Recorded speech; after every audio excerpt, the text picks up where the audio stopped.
When the Giants and Cardinals meet, things are going to be tough. This series has been no different, with St. Louis gaining a very slight edge. But now Madison Bumgarner enters the scene. The veteran lefty looks to make his mark like only he can. Bumgarner takes on the Cardinals and is coming up next.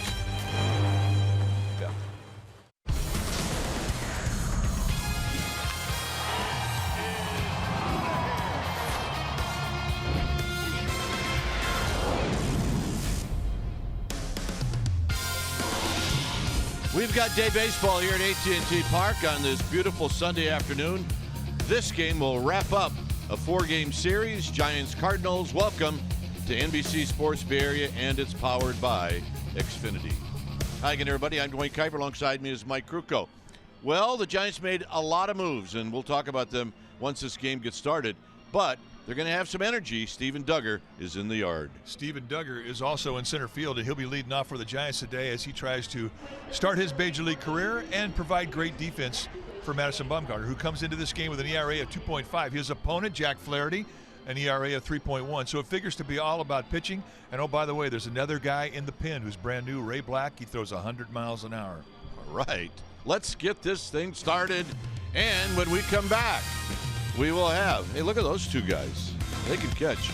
We will have the starting lineups and the very first pitch right after this.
No hidden fees.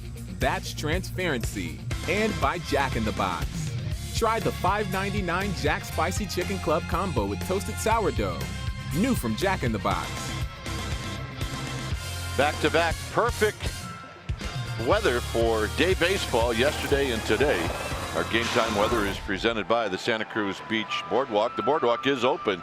Visit beachboardwalk.com for park hours. 70 degrees, very nice, comfortable.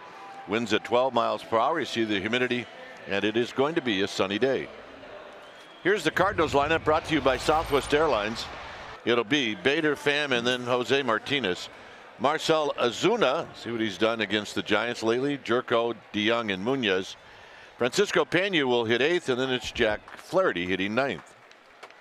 On the hill today for the Giants will be their veteran left-hander, Madison Bumgarner. Bumgarner, 28 years old. He's 6'4", 250 pounds in his 9th year at the big league level. This is what he has done this year in 6 starts, 1-3 with a 2.58 ERA. When you take your at-bats against Bumgarner, you're going to see a fastball that's going to be low 90s, so it's got some natural cut from a low 3/4 release. And he'll also throw a slider, a curveball, and a changeup. So here's Bader. Is Bumgarner looks in, and the first pitch of the ball game is a called strike.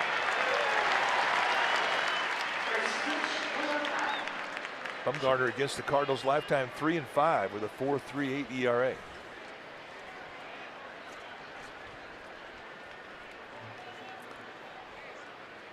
Bader hitting .271, takes the next pitch inside. He had a really good game on Thursday. At 3 for 5.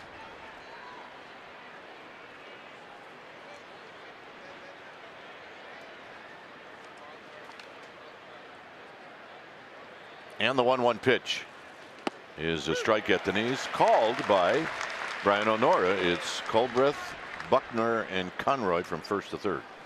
Be a bit of a tight zone, especially on the inside corner to both sides of the plate. That's going to be an issue today with Madison Bumgarner. He likes to get that inside corners to right-handers. And with O'Nora, you'll see more belt-high strikes than you normally do with umpires.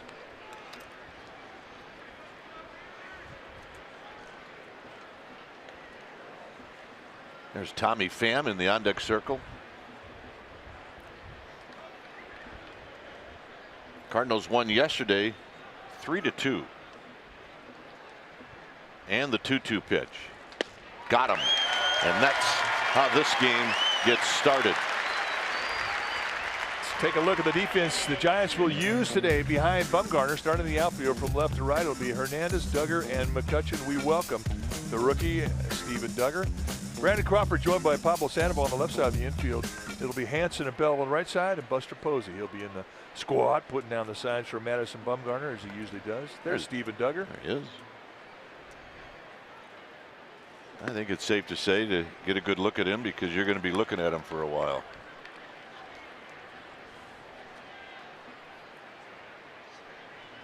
This is Pham.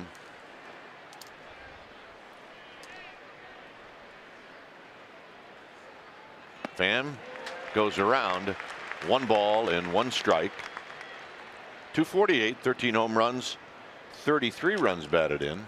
He's hit the ball hard in this series, and we were warned that he was swinging the bat pretty good. He did not have a hit in the win for the Cardinals yesterday. Pitch runs inside.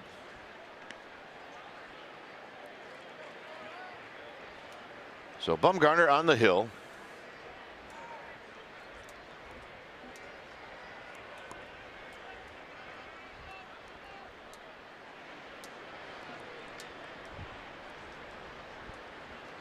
And a called strike. I think Bumgarner has been really good at this year. He's only had 6 starts because of the injury, that broken hand he suffered in his last outing in spring training. But Bumgarner has used all his pitches a lot.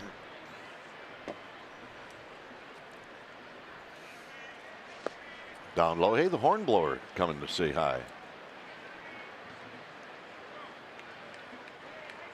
There it is, the California hornblower. Hello to you. I mean, from where we're sitting, it looks like it's like right next to the park, and then we see this shot. Yeah, it looks like he's halfway to Oakland there.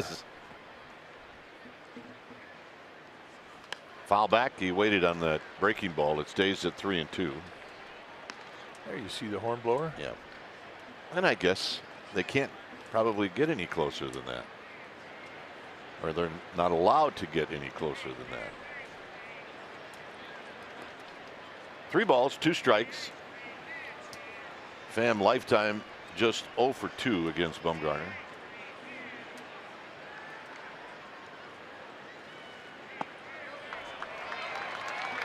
So a strikeout and a walk.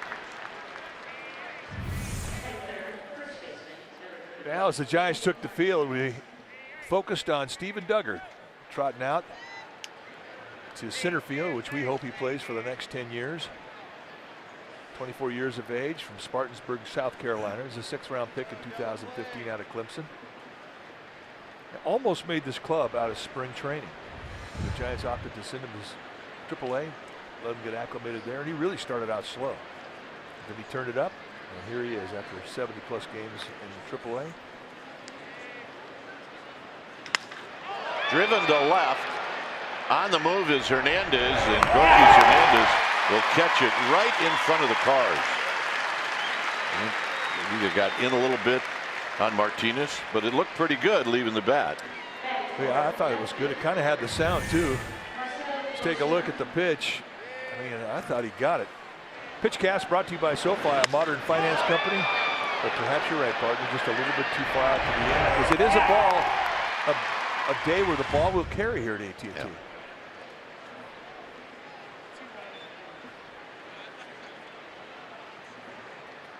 The scoreboard now will tell you kind of what happened. Exit velocity 89. That ain't going to get it done. 339 the distance. So happy they didn't have that when I was playing. Imagine putting up some of those embarrassing numbers. Yeah. Kuiper got 3 hits today. His average exit velocity was about 79, 80. Hey, you got 3 hits. Look, you hit 270 for 10 years, you could hit. Here's a pitch down low. 1 ball and 1 strike. Yeah, the camel caps were handed out today. It's a good look. Yeah, they're a hit. I need to get a couple of those, yes, like you do. 10. Had many requests for those. Pham's got 9 steals.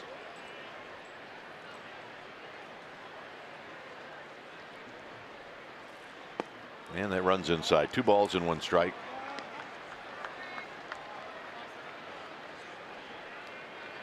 Ozuna against Bumgarner, 3 for 9 in his career with a home run. So if Pham were to think about going, it would be right about now, but he's not. Swing and a miss, 2-2. Good curveball.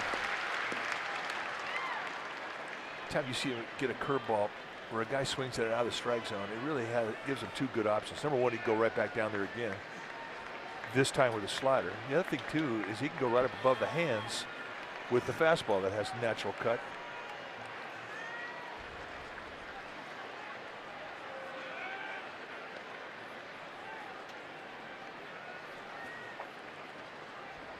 Both teams with the same record in the last 10 games. Both teams are 4-6.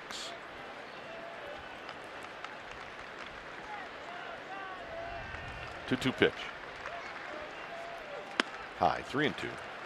So he opted to go high with the fastball.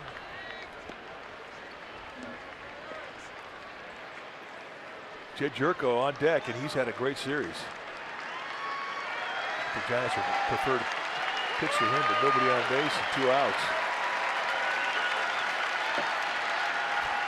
So now Pham will go, and this is chopped to Sandoval, and his throw across the diamond is perfect, and that'll end the inning.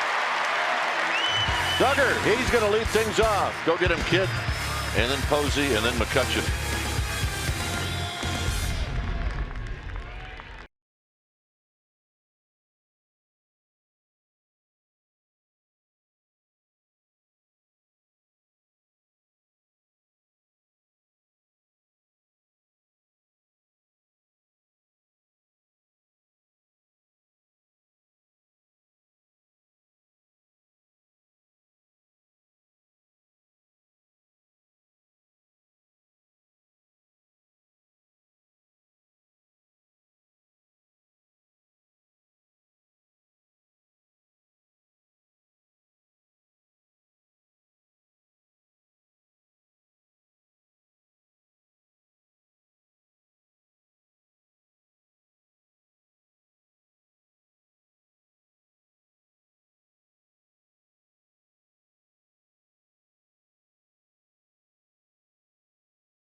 It too is brought to you by Southwest Airlines. It'll be Duggar, his major league debut, followed by Buster Posey.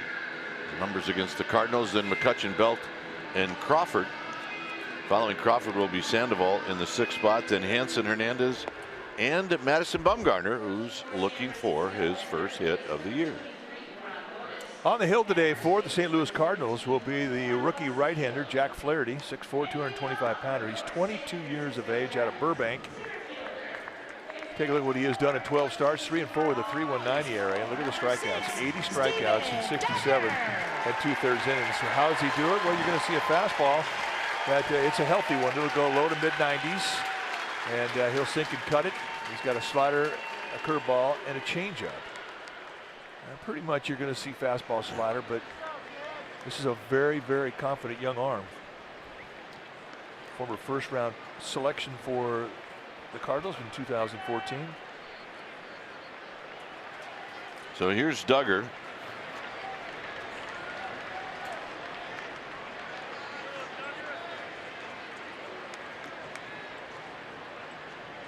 Duggar at AAA was hitting .272 with 4 home runs, 21 runs batted in. He had 11 steals, and he led the Pacific Coast League in doubles with 27. Well, he's patient. He's got a good idea of the strike zone. He will take walks. Good attribute to have if you're a leadoff hitter at the big league level. And a strike. 2 balls and 1 strike. Didn't have to be. You always get a little more in the outside corner with Brian O'Nora than you get on the inside corner. That's just his style.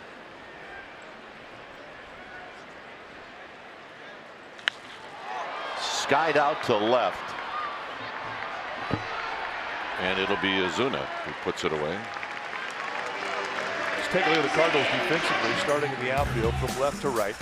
It'll be Ozuna, Pham, and Bader. Bader with a great arm in right field. DeYoung and Jerko on the left side. Munoz and Martinez on the right side. And Francisco Pena, he'll be in the squad, putting down the signs. Yadier Molina gets a day off. Here's Buster Posey hitting .290.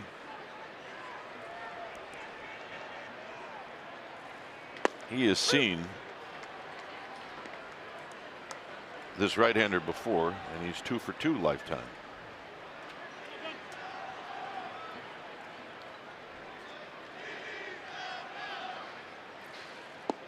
And he runs that pitch inside. 1 ball and 1 strike.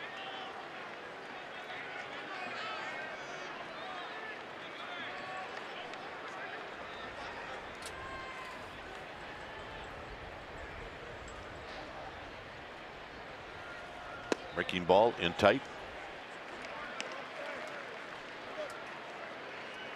Giants have played well at home. They're 27-16 at home.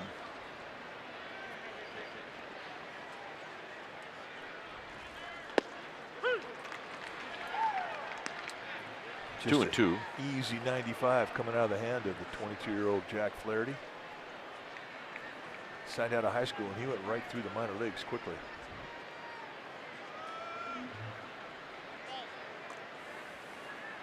The 2-2 pitch. Also gets a little jam shot that's kicked around and recovers in time, and Posey's gone. 2 down.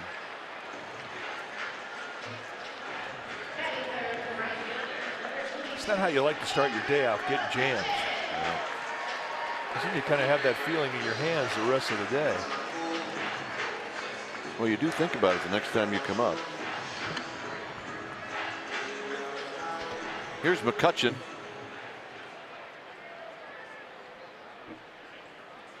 McCutchen in the ball game yesterday went 1 for 4.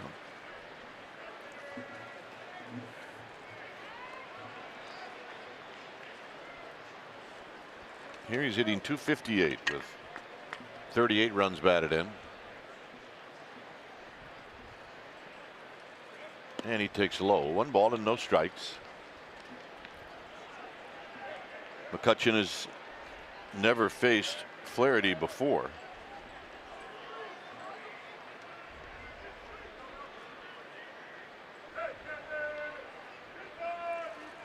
And he takes a strike.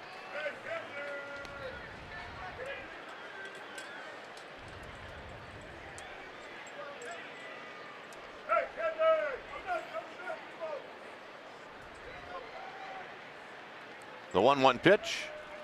Swing. You're going to miss. Just had a cotton candy vendor come walking by, and his sales pitch was, "Hey, I'm not coming back, people. This is your chance." Well, we'll find out if he's true to his word. Swinging a foul. We'll do it again. We've not seen that guy before, have we? No. We haven't heard that sales pitch either.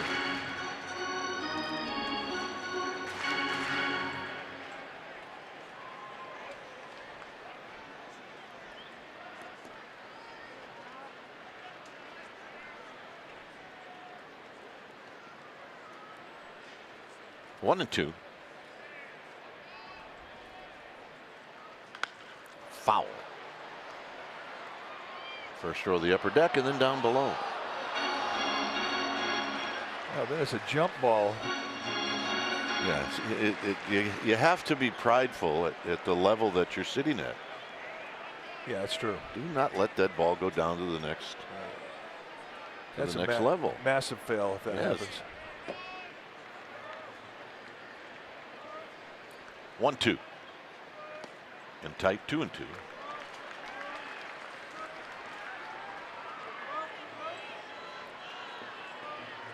Nice crowd. Bleachers are full. Not quite as windy as yesterday.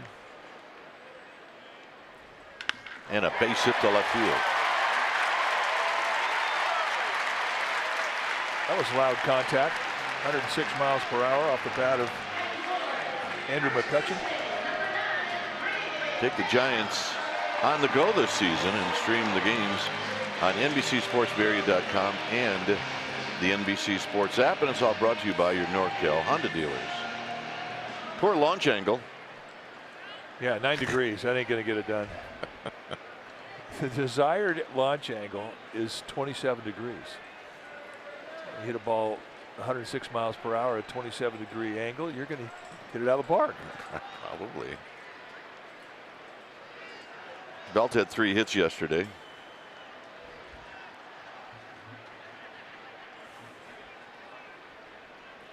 And he takes a strike. I mean, how about the guys who had great speed and for all their career they were told put the ball on the ground, line drives, nothing in the air. They're the anti-launch angle guys.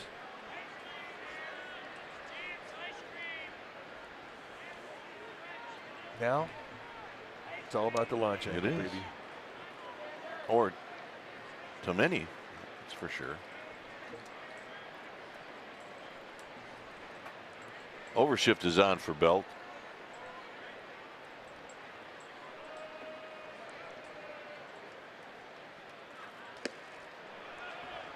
No swing on the appeal. 1 ball and 1 strike. Third base umpire Chris Connery says no swing. So he's 1 for 1 today.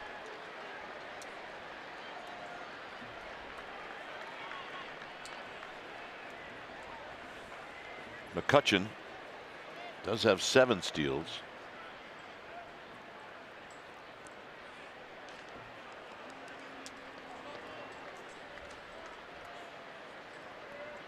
Take a look at where Brandon Belt hits the ball on the ground, and the StatCast is powered by AWS.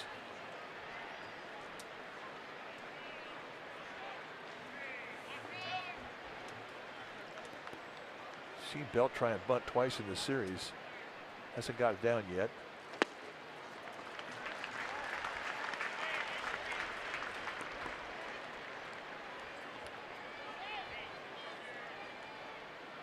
With his ability to hit the long ball, I would not want to see him bunt in this situation. Not here. Agreed, not here.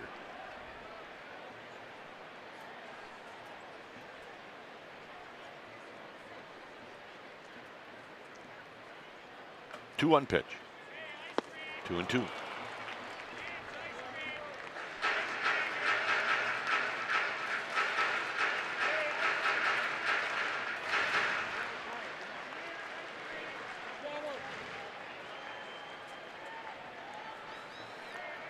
Brandon Crawford watching from the on-deck circle.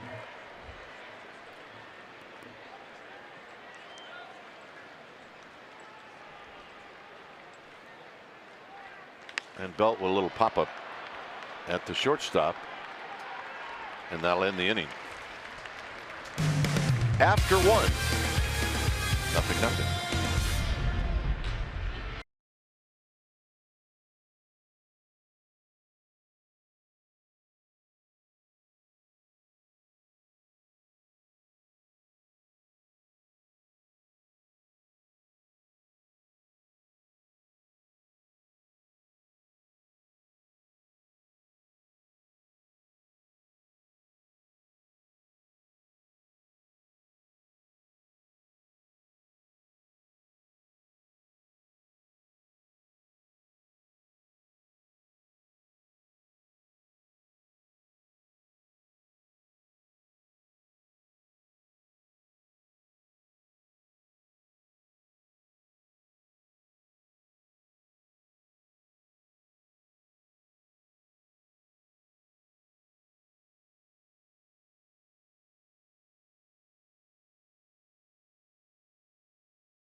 Has begun. The Giants announcing today they traded Austin Jackson and Corey Guerin to the Texas Rangers. I caught up with Corey Guerin, a Giants in 2015, on his way out today. Here's what he had to say about being a San Francisco Giant. It makes you appreciate your time in certain places, and San Francisco's been amazing to me. The fans here have been great.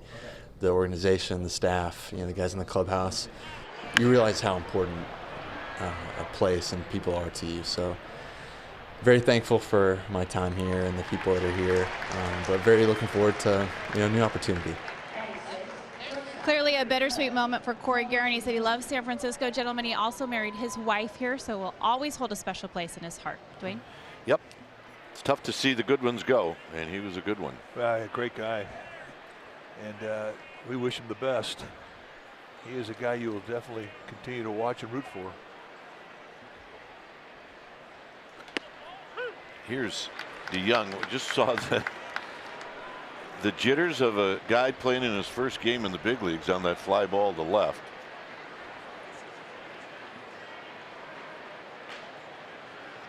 I got the feeling that if that ball would have been hit down the left field line, Duggar was going to call for it because he came right next to Gorkys Hernandez right when Gorkys caught it. Yeah, you wish you could have a recording of all the thoughts that guys have between his ears right now. Tap foul.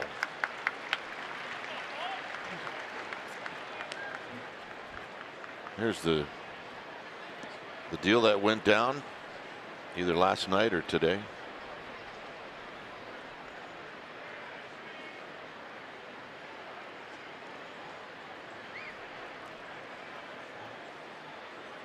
One and two. Way outside. 2-2.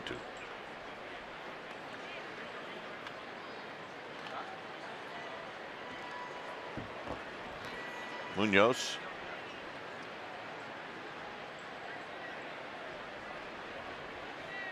On deck, there's a shot, and Sandoval's got it. Sandoval diving to his left. Nice play. If you're an infield on the left side of the infield, third baseman or shortstop, Madison Bumgarner's pitching, you better be ready because you're going to get some opportunity. And for Sandoval, who's got good quickness left and right, I mean, he got challenged on that one.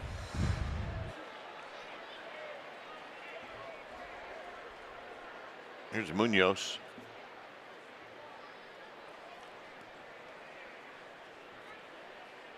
Look out, in tight. 1 ball and no strikes.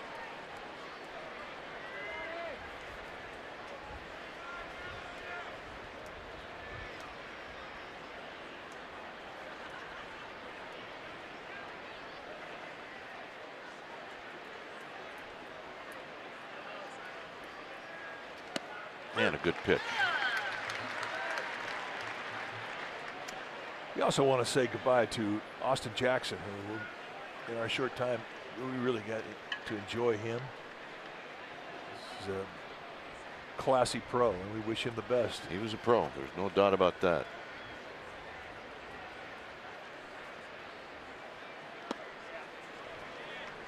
This is talking about Mike with Duggar. Hit to Hernandez.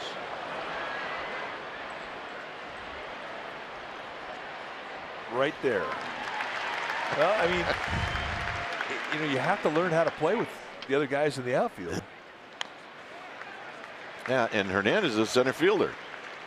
You got 3 center fielders out there today, with Hernandez in left, Duggar in center, and McCutcheon in right. So what's the most important thing when you have a new guy you're playing with in the outfield? Communication.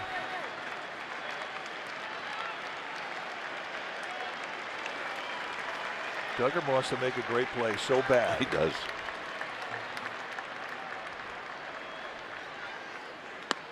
Three and two.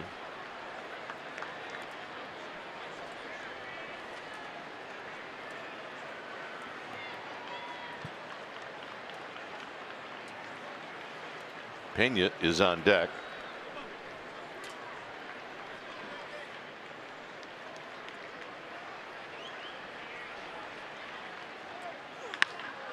This one is hit well to left and gone.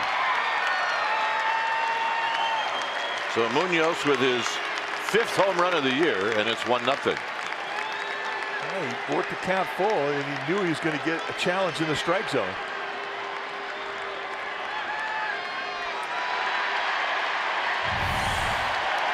Take a look at the location. He's just right out there on a tee. Munoz, he jumps on it. Elbows bent right through it. It's good power.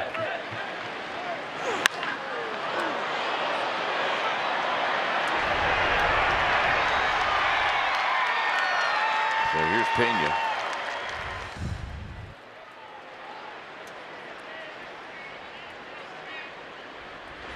Pena takes wide. 1 ball and no strikes. Pena at 211. Got a couple of home runs. 7 runs batted in. You know, that's the look after you hit a home run. It's also the look that you just hit a home run off of a guy like Bumgarner. Because now he's in your book. Foul.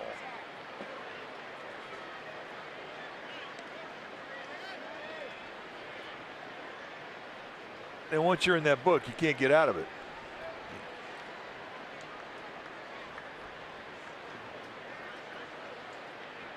Pena yesterday hit a ball just a little doink over Hansen and knocked in what proved to be the winning run. He takes a strike, 1 and 2.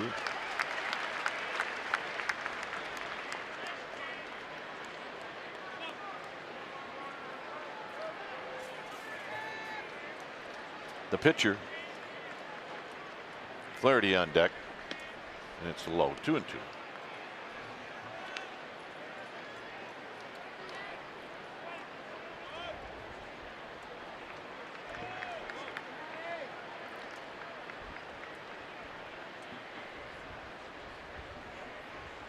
And he got him, and that'll end the inning.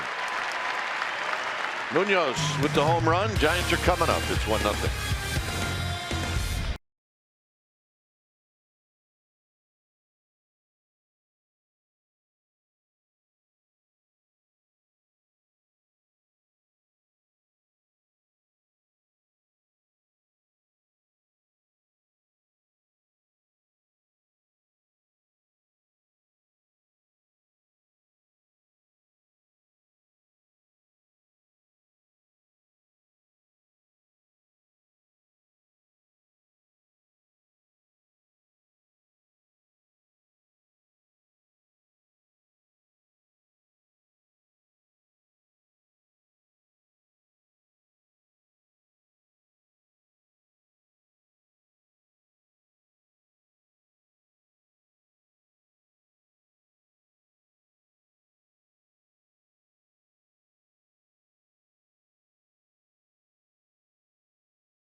Brought to you by Da Vinci Marble.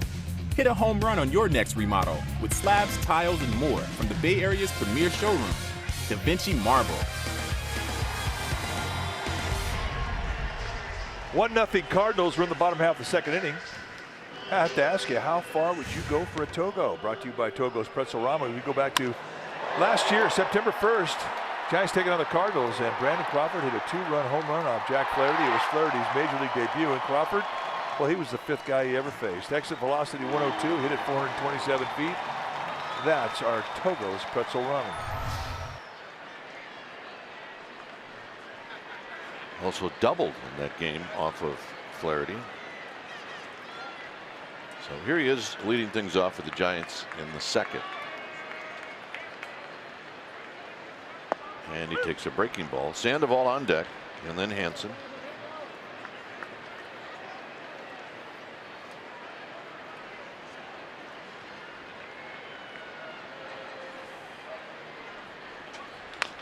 Taps it foul.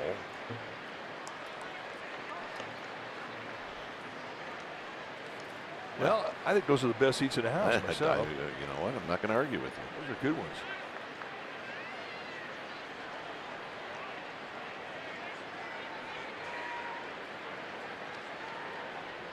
I'm not going to argue with you. Here's the 0-2 to Crawford. Crawford hits one into center field, but it's right at Fan. 1 out. Xfinity X1 customers say, show me the San Francisco Giants into your X1 voice remote and get live stats on your TV. You can change the way you experience TV with Xfinity X1.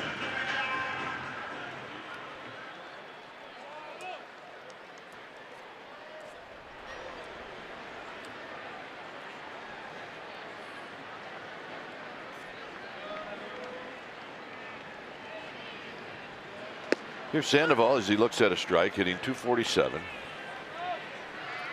Hit his 7th home run of the year.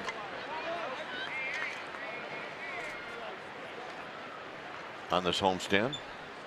He takes low. He's got 29 runs batted in. Yeah, he's got a little bit of a slump going. He's won for his last 17. Hey, Lou Brock's here. Oh, maybe a Lou Brock fan. Out of play.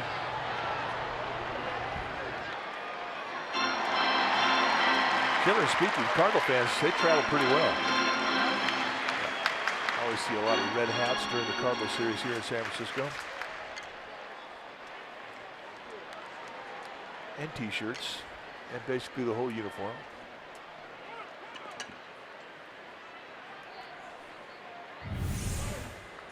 All right, let's take a look.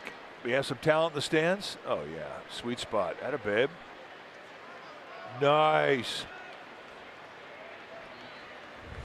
That's why you bring the glove. She could play. Sandoval, a tomahawk pop-up. Out of play. One thing we've noticed with Sandoval on this 1 for 19 slide is that he has been more aggressive. He's chasing more pitches.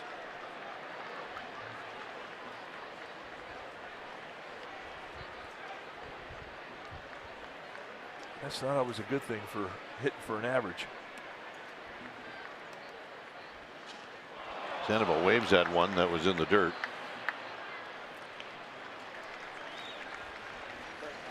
Well, the Cubs come to the ballpark tomorrow to start a 3-game series. Monday through Wednesday. Monday, Tuesday will be 7:15 starts. And on Wednesday will be day baseball here in the city. It's the Cubs' only appearance at AT&T Park this summer. So you can buy directly from the Giants at sfgiants.com, and we encourage you to do so. Here's Hansen with 2 outs and nobody on.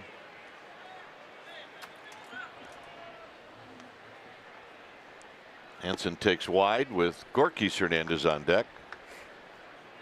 Looks like every time that Francisco Pena, the catcher, holds his right arm out. I've never seen a guy do this, but it's almost like he's alerting the guys that a breaking ball's coming. Well, I just saw Martinez move towards the line. I mean, that's 5 times he's done it, and I think all of them have been breaking balls.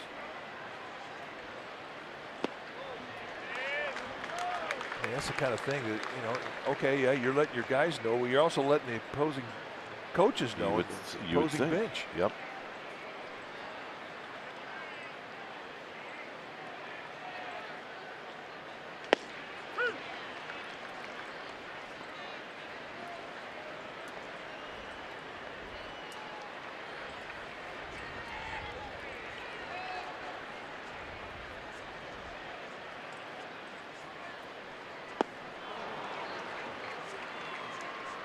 If you're doing anything as a catcher, if you're tipping anything, it'll get picked up very quickly by a base coach or somebody in the dugout.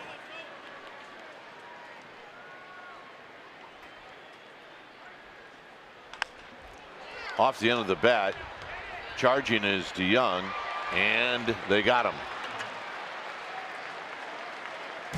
After 2, it's 1-0. Cardinals.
Cooled the pain.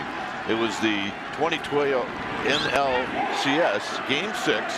Ryan Vogelsong on the mound. He went 7 innings, 4 hits, 1 earned run, a walk, 9 strikeouts. He threw 102 pitches.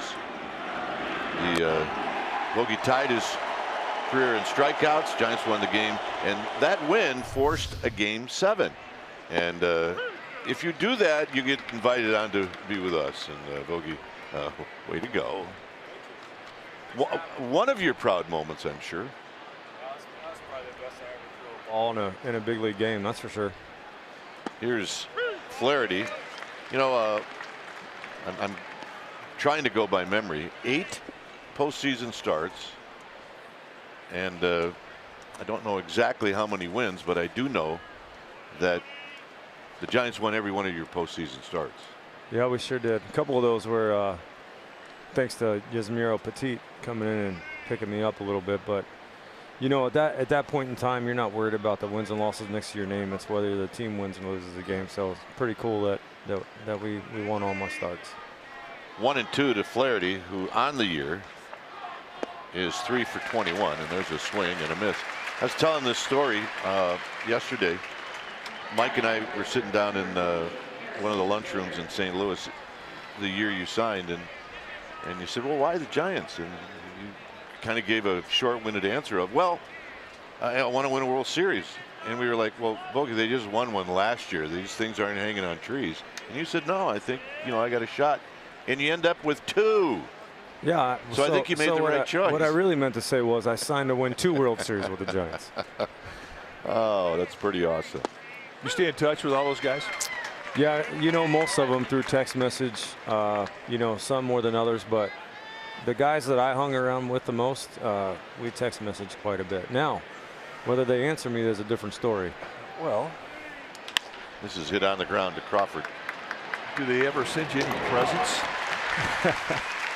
Yeah, I was telling you the story yesterday about Kaner. He's a big fan of sending me hangers that you put your clothes on in your closet, because he used to stack them up in my locker about once a week. Oh. And so this past winter, an Amazon box showed up with 500 hangers. No note? No note, just 500 hangers. And it just said from Matt. No Matt Kane, no your friend, just Matt. But I knew exactly who they were from, and I told you yesterday it worked out great. I actually needed about 20, not 500, but I did need about 20 new hangers. This is Tommy Pham, who drew a walk in the first inning. Of the 2 World Series, the 2 years, 12 and 14, was there, of those 2, one that was maybe more improbable than the other? I mean, 6 elimination games in 2012 is a lot. Yeah. I mean, what we did as a team in that postseason was pretty amazing. Man, 14, we had our challenges too. You know, we kind of backed into it.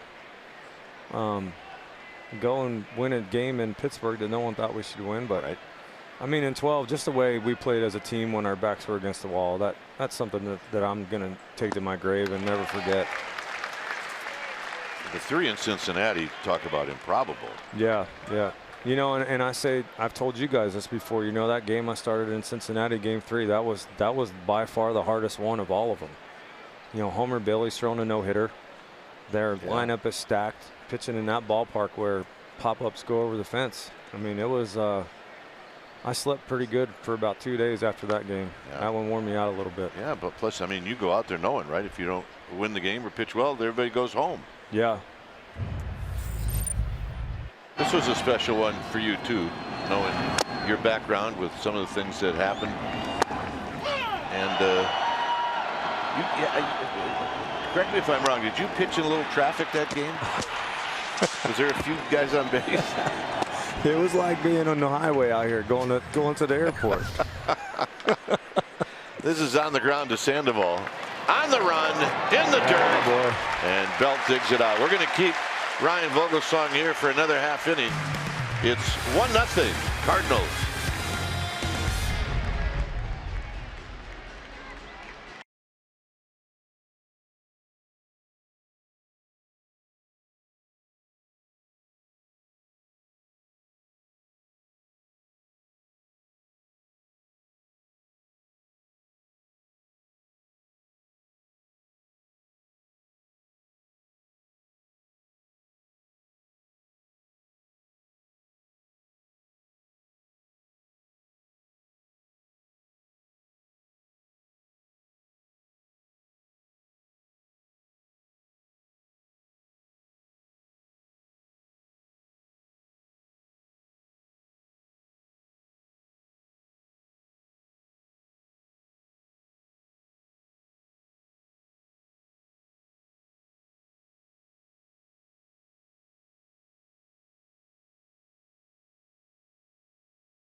Toyota, designed for the grind that comes through every time.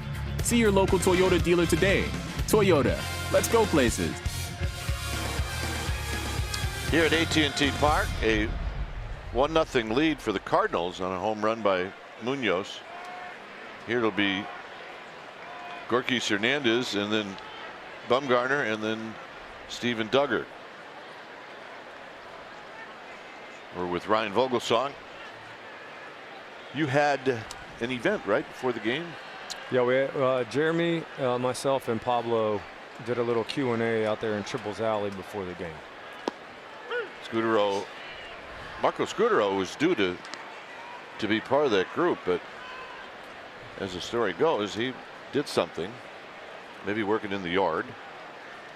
I'm going to say fishing. He probably hurt himself fishing. Holding a big fish in the boat? Yeah. Could have happened. Hernandez with a high pop-up foul down the right field line and out of play. Marco liked his fishing. What were some of the questions you got in the Q&A? What was more surprising, Buster Posey's grand slam in Cincinnati or sweeping the Tigers? And I said neither were surprising. That's what Buster does, and I knew we were going to sweep Detroit. So you knew that Zito was just going to outpitch Verlander for sure, and then you even knew that Zito was going to get a hit off of Verlander. Yep. And you knew that the Panda was going to hit 3 home runs that night. And I knew Bum was going to pitch great in game 2, even though he had been struggling a little bit. Game 3, I was pretty confident we were going to win. Even though you were on the highway? Yeah. Well, it was a good thing you guys swept, because had you not won game 4, Giants would have been in Detroit for about a week because of the weather. We would have been stuck there for a while. Yeah, the weather got really bad. Here it's 2-2 to Gorky's. Cues this one foul. Well, I mean, listen, the weather wasn't great when we were there to begin with. It was a little cold. Yeah, it was cold. And we had some rain. It was not good baseball weather. All right, well, you get here in 2011, and you heard about all the parade in 2010. Yeah. And now, lo and behold, after 2012, you get to do one yourself. What was that like for you? Man, an amazing moment. You know, you think you see a lot of people when you come to work to pitch in a ball game. You think there's a lot of people here. Well, then have a World Series parade, and you'll realize that there's a lot more people. Oh my goodness! And happy people. Oh yeah. I couldn't believe how many people there were. And then hanging off of everything. I know. And then you think, well, in 2014, they've done 2 of these. They're not going to really be that excited about. This is driven to right. Get in the corner. And a nice comeback for Gorky Hernandez after he was knocked down, and he has got himself a double. Always tells you a little something about a guy. Well, those are hits that absolutely feel much better than other ones. And in the end, he takes a fastball on the outside corner and he goes to right field with it. I mean, that's one of those hits where you finally get to second base, you want to turn around and stare at the pitcher that knocked it down. Absolutely. I know you guys aren't allowed to cheer too much up here, but I'm going to cheer when I'm on the mic. Watch away. Yeah, all right. It's like I'm back in the dugout talking to him. Well, here's Madison Bumgarner, who probably doesn't even know the bunt sign. So you're living in Atlanta. Yes, sir. You and your wife, Nicole, your son, Ryder. And have you been to a game there at the new ballpark in Atlanta? Last year I did. I went and saw Kipe and Javi. Actually sat in a booth with them for a game, and then a couple nights later we came back and sat in the stands. This year when they were in Atlanta, I actually was doing one of my 5-day stints in Richmond, watching the Double-A guys. So I missed them this year. Are you enjoying the interaction with the minor leaguers? I do. I really do. I like my time on the field with them. I like helping them, and I really love when I tell them something and it translates right away, and you can see the light bulbs going off in their head. That's pretty cool. Yeah, it is. I can see how that would be. I mean, if you're in the big leagues as long as you were, and you be around big leaguers, it's a lot different when you're around the younger guys. Yes. And, you know, it's great being a big leaguer. Don't get me wrong. Yeah, you know, it's you forget about it too, because you're so, like you said, you've been in the big leagues for a while, so you're so used to talking to big league guys about different stuff going on, and their mind is working the same as yours. Yep. So now I go talk to these young kids that, you know, most of them are just out of college or high school. You know, some of them are 19 and have never really had anyone talk to them about pitching or anything like that. And you say stuff to them and they give you this look like, how in the heck do you know that? Yeah. Well, or how do you figure that out? And, you know, it just sometimes the answer is just because I've been around for a while, and the other answer is, well, because I got my brains beat in for a while. Yeah. He probably also told him that you were hanging with Joe Nathan. You didn't know that stuff either. No, absolutely didn't. 3-1 to Bumgarner. A long look to second. And he walked him. All right, here we go. How about that? Now we got some action. That's a reputation walk right there. Now batting number 6. I mean, did you hate that? You're going to face a pitcher, and somebody, the last thing they'll tell you is don't forget that guy's a good hitter. Yeah. Now, the guy's hitting 112, but somebody says he's a good hitter. Now, you pitch him like he's the third place hitter. Oh, yeah. And lo and behold, you walk him. Well, you know what the worst thing about facing the pitcher is? You're supposed to get him out. Every time. But in all reality, he's still got a bat in his hand, and sometimes they get lucky. I mean, I got lucky quite a bit. Just like you probably got lucky quite a bit. So now the guy got a hit off for your walk him, and he was supposed to be an out, and everyone's mad at you about it. Yeah, especially if it leads off an inning. Yeah. Well, Mike Maddox, the pitching coach for the Cardinals, knows he's got a 22-year-old out there. And 22-year-olds, they can get upset at themselves, especially when they walk a pitcher. And he immediately went out there to try and calm him down. That's what that meeting was all about. Well, here's Duggar. Well, that's a veteran pitching coach, because that's not what I would have told him if I went out there. What would you have told him? You're an idiot. Why'd you walk him? Duggar with a bunt foul. Who had the best conversation with you on the mound as a pitching coach? I loved it when Rags would come out and ask me if I was ready to start pitching yet. And we'd be in about the 5th inning. Did Buster ever get angry? Not when we were standing out there. No. He would come down, and he kind of probably knew a little bit better than to try and yell at me during the game. Yeah. But yeah, I mean, every once in a while he'd tell me it was time to get my head out of my backside. Yeah. Well, you almost, as an infielder, you have to be able to read the room when you're going to go out and talk to a pitcher. Yeah. I would have never talked to you. I just got that one look, and that's it. You know, I had such a good relationship with Pablo. All I had to do was look over there, and he would kind of give me that, like, hey, are you going to start here soon or what? You know, he didn't have to come say anything. It was just kind of like, all right, buddy, it's time. You know, it's time to go. And I'd be like, oh yeah, I better start doing something a little better here. 1-2 to Duggar. Foul out of play. I think it's a great motivator, especially when your catcher comes out there and starts barking at you. Yeah. It does get your focus back to the glove. You can get so mechanical, worrying about your arm slot, your stride, keeping your front side tucked in. You forget to compete. I had a pitching coach one night come walking out, and he looked at the catcher and said, "You stay right there." And I was like, "Oh man, I'm in trouble now." Yeah. And another 1-2 to Duggar. Got him. And the backdoor cut, I mean, you couldn't run it up there and put it in a more perfect location. That's perfection, and he gets the call. Did you always feel like you had an edge as a veteran pitcher facing a rookie hitter? Yeah, I thought he's never seen my stuff, and I know what he doesn't like from scouting reports in. I felt like I was going to get a little bit bigger strike zone than he was. Buster got jammed in the first inning.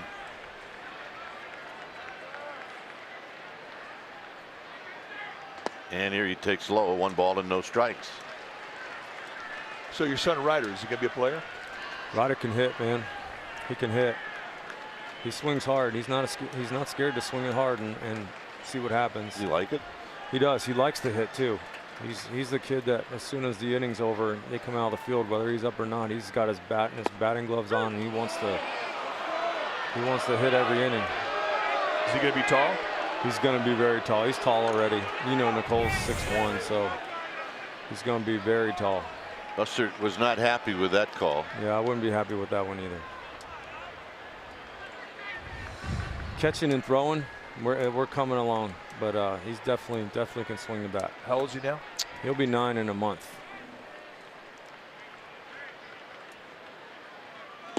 Low, 2 balls and 1 strike.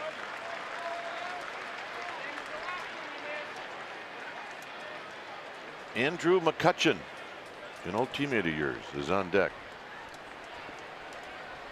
Probably not the first time around. No, not the first. He was so the first time around he was actually the first round pick when I was there. Ah.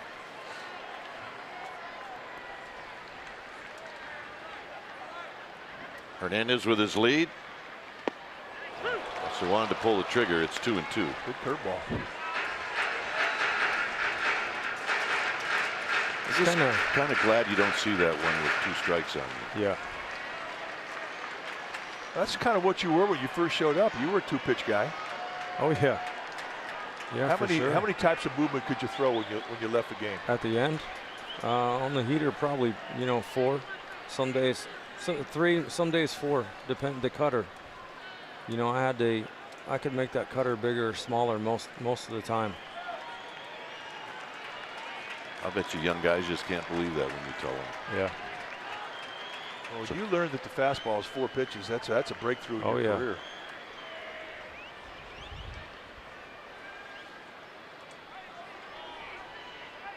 Foul back. Ooh. So curveball, changeup, two grips on the changeup. 2 grips on the changeup, curveball, changeup, cutter. And I threw, like I said, I threw that sharp little tight one that I wanted to throw, and then I moved my thumb around on the bottom of the ball a little bit and threw a bigger one, more like a slider. That was kind of the one that I would throw back door to those lefties so I could start it further off the plate. That was a good one. Yeah, that one saved me about 2 years. It's extended your career. On the ground, off the glove of DeYoung, and here comes Hernandez, and this game is tied.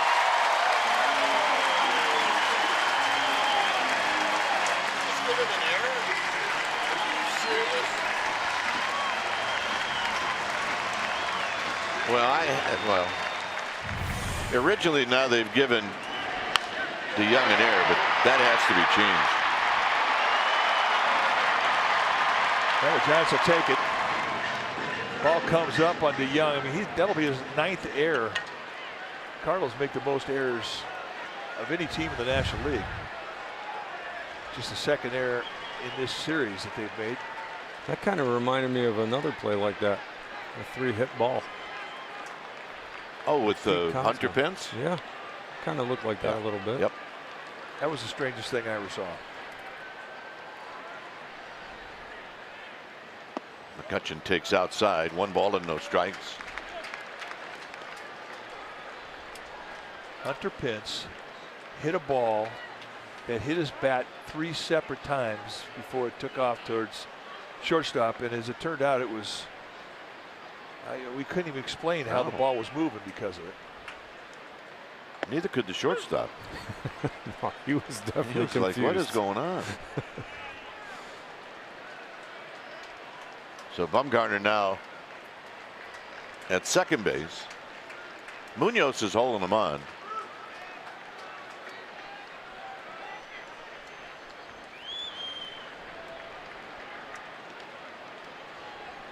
And a base hit to left field. Here comes Bumgarner. He's going to make it. And the Giants take the lead.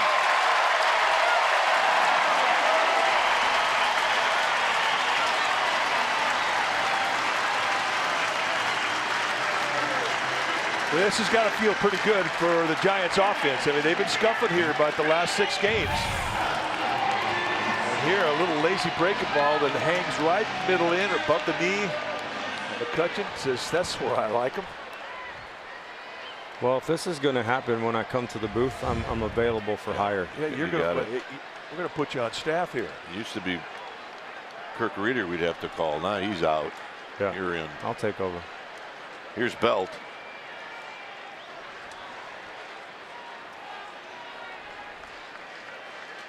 Belt popped out to the shortstop in the first inning.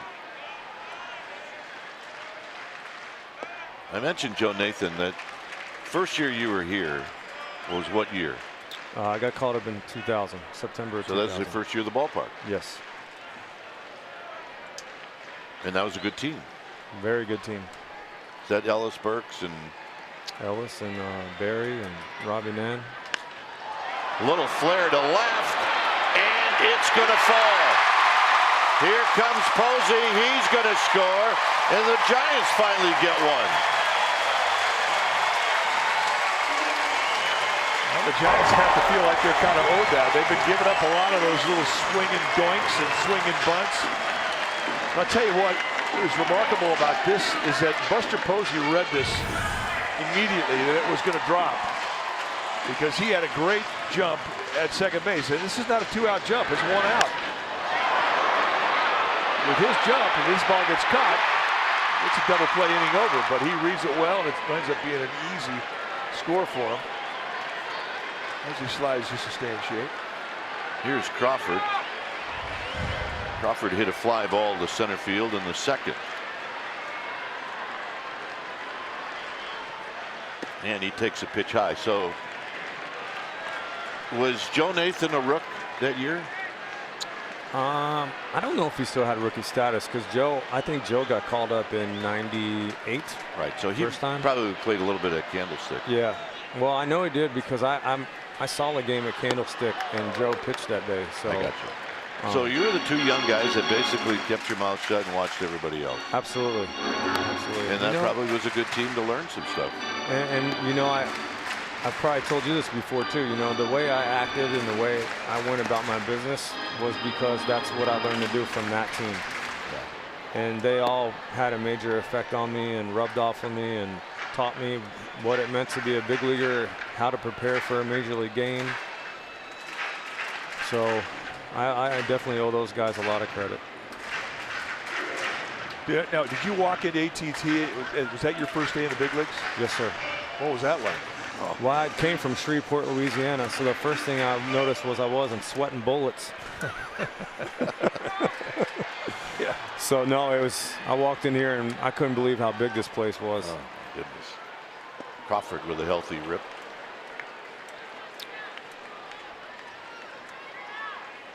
So yeah, but Joe took care of me that September. I stayed with Joe in his apartment, and another one that kind of taught me what to do and what not to do. Pitches wide to Crawford. It's 3-1. You know, another great memory that we have of you was not in a Giants uniform, but when you came back in 2016 with the Pirates and the ovation that you received when you walked off the field from this great crowd. What was that like for you? That was amazing. You know, I've had so many great memories in this ballpark and wearing a Giants uniform, and I don't even know how to stack them up anymore. But that is definitely in the top 3 that night. And you know, I watched the video not too long ago. Somebody asked me if I had seen it. One of the guys I was playing golf with, and Kipe at the end says, you know, they're paying tribute to one of the great Giant warriors, and that comment right there that made me feel great, because that's kind of how I wanted to be when I was out there. So the fact that you said that was awesome. Well, I didn't want to say it. Somebody handed it to me. I felt the need. 3-2 to Crawford. McCutcheon at second. Belt at first. And the runners go, and it's ball 4. Oh, now we got action.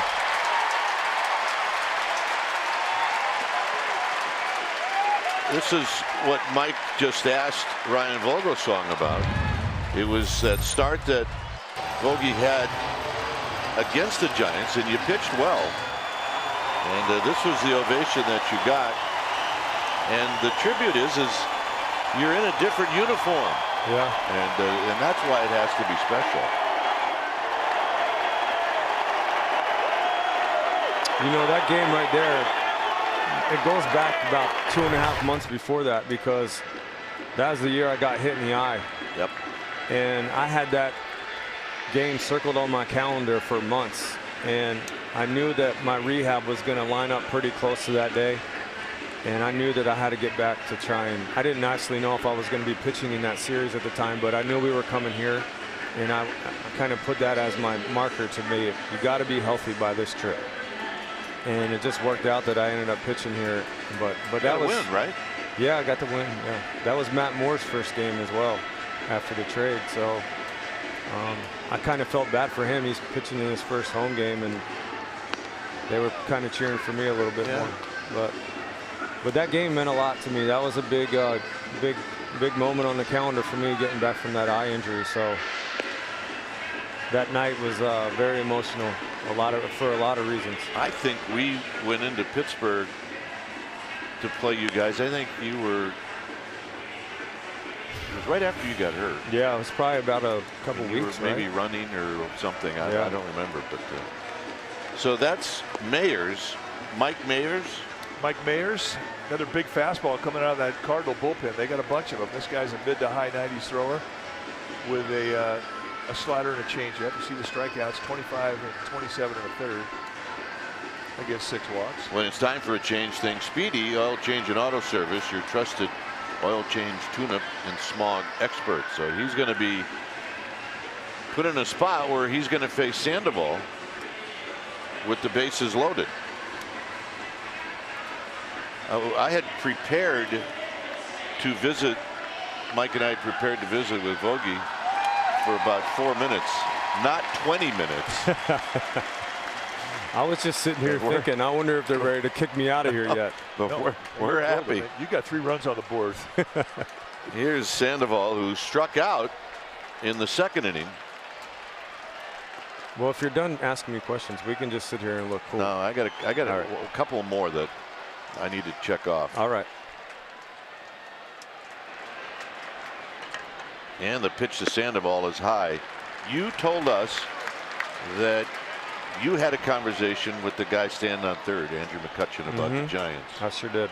Can you just relay that message? Well, when he got traded, I just called him and I said, Bud, you are going to love San Francisco, and I am so happy for you to get a chance to go there and see the way a baseball player is supposed to be treated and what it's like to be on a winning team and how things are supposed to go. And I said, because I know San Francisco's 100% that way. Here's the 1-1 to Sandoval, 1-2. So had you touched base with him since you've been here? Well, I saw him in spring training, and then I saw him yesterday when I was in the clubhouse, and he came over and put his arm around me and said, buddy, you nailed it. I absolutely love it here. And I said, man, I knew you would. Sandoval trying to put the ball in play. It's 1-2.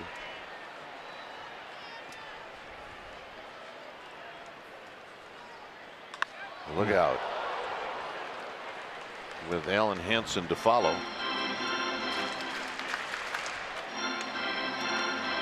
So I've got your neighbor as a partner on the road for a few games. Yeah, you do. You ever watch him and listen to him? Yeah, he does good. Yeah, he's pretty good. Yeah. He's going to be watching and listening to you. And I'm sure that he's going to critique this inning. I'm sure he will. Well, Vogie says he's mad when he goes off because he loses his golf partner. Yeah. Hit to left. Tagging is McCutcheon. Ozuna's got it. Here's his. And he stayed. And that, I believe that probably on McCutcheon. Well, I mean, Giants know that Ozuna is not throwing like he threw when he was with the Marlins. I mean, his arm is below average right now. So that is a blunder. That is a mistake on the bases. I mean, he was ready to go. Do you think he slipped? Either that or he thought there was nobody out. No, I think he slipped. Well, see if Hansen can pick McCutcheon up. And it's up and in. 1 ball and no strikes. It's pretty common now to see everybody coming out of the bullpen throwing 97. Do you see that in the minor leagues? Not everybody, but there's starting to be more. Yeah.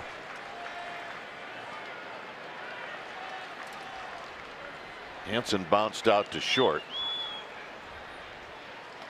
2-0. You know, when I was teach 98. You know, when I was coming up, there was guys that threw that hard, but they didn't know where it was going. Now they know where it's going. Well, we're seeing guys who are 22 years old coming out of the minor leagues that have 6 different movements. They may not know how to pitch, but they got 6 different types of pitches. Right. Throwing mid to high 90s, 2 4-seam, cutters, changeups, splits, curveballs.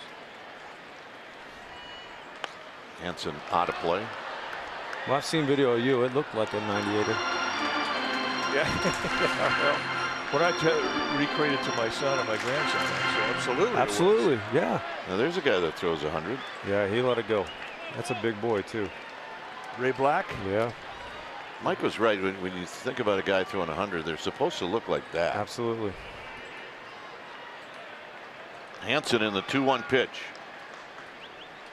3-1. I know where Ray's from, too. He's from Pennsylvania as well.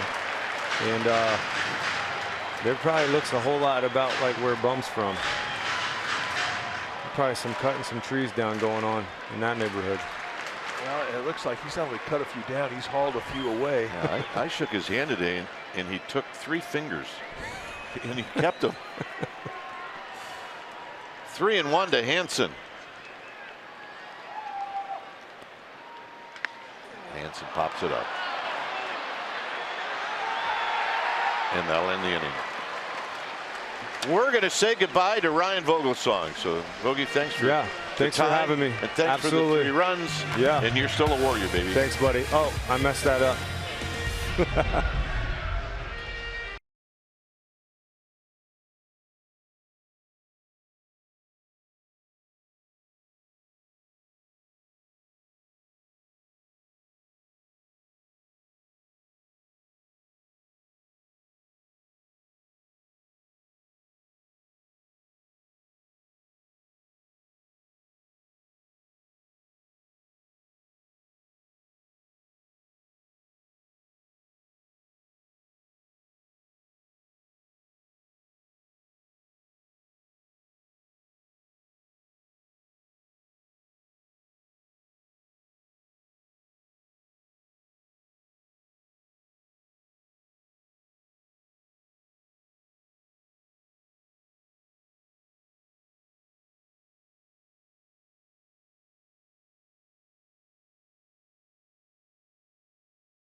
Bay Area is brought to you by Mr. Pickle's Sandwich Shop. Other joints are all bread and no beef. So get on over to Mr. Pickle's and get yourself a barbecue tri-tip sandwich. Well, the Giants now have the lead. It's 3-1. And big, tall Jose Martinez is going to lead things off. And he takes a pitch wide, 1-0. Bumgarner wants to know where it is.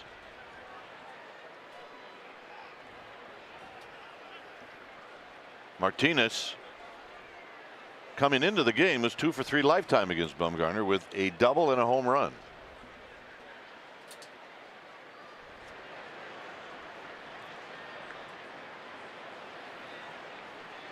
What'd you say he was yesterday, Mike? 6'7"? 6'7". Talked about how rare it is to see a hitter that tall. Yeah, he's always in constant motion with the bat.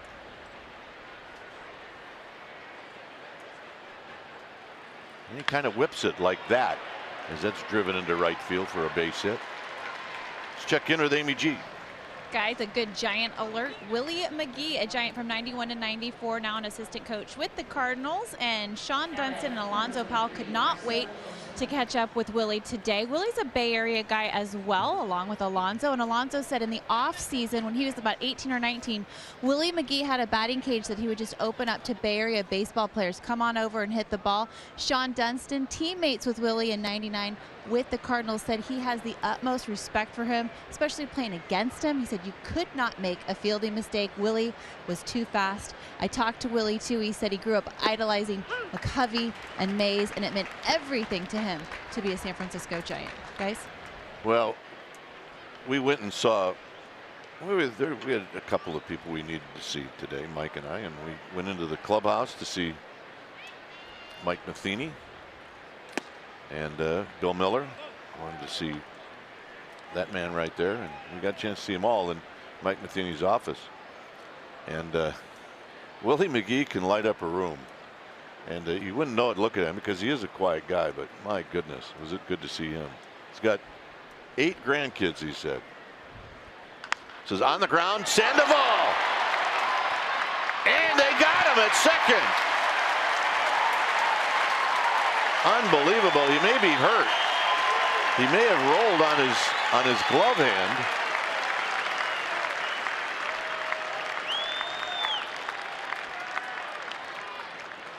I mean, he's tough as nails and strong as a bull, but I think he bent his thumb. David Greshner out there very quickly.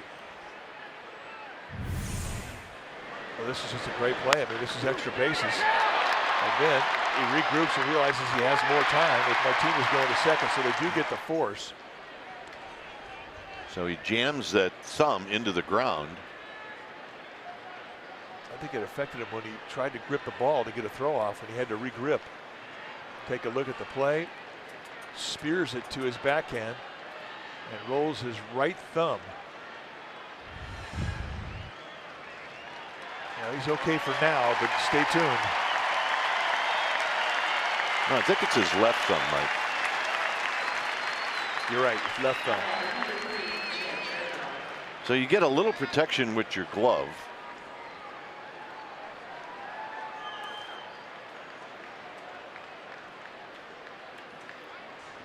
So here's Jerko.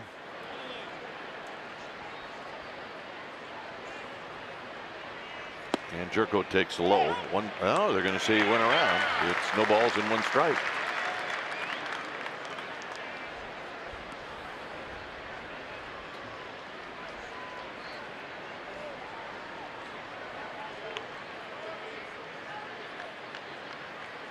So Bumgarner deals. Low, 1 ball and 1 strike.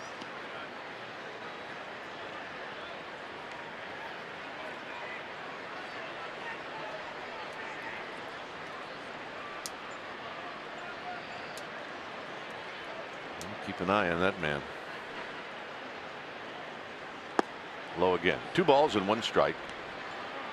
He's still taking inventory over there, trying to squeeze some life back into it.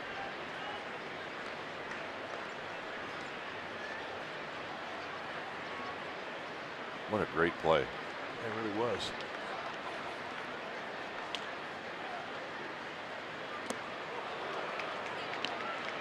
Jerko having to move his feet.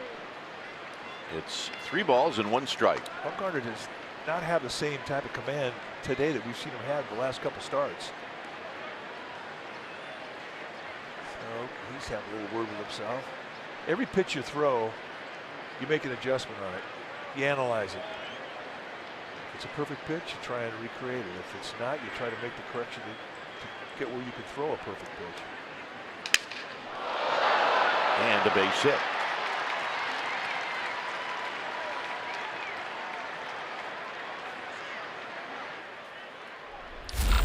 Here's Willie McGee. What he looked like as a Giant. Yeah, he had a great arm. Really was a 5-tool guy. His speed was intimidating.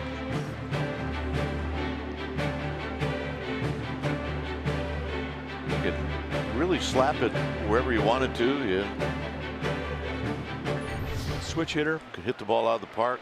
The whole package. He was on those Cardinal teams in the mid-'80s that were so fast. So much pressure they put on you. And as we've said before, Willie McGee on that 1993 team, the Giants won 103 games that year, and we don't think we've ever seen, at least I don't think I've ever seen a better defense. They were great.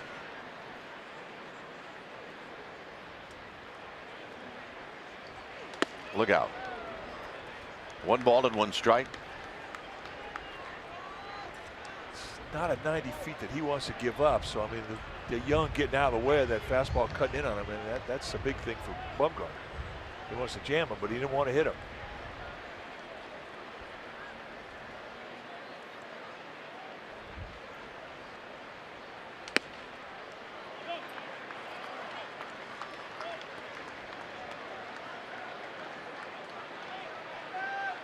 So 2 balls and a strike.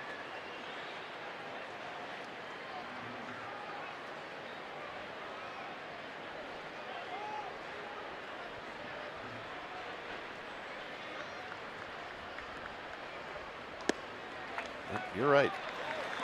Just not as crisp as he usually is.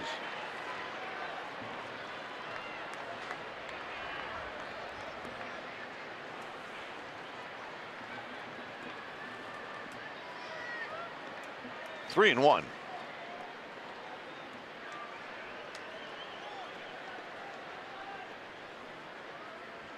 Foul. 3 and 2.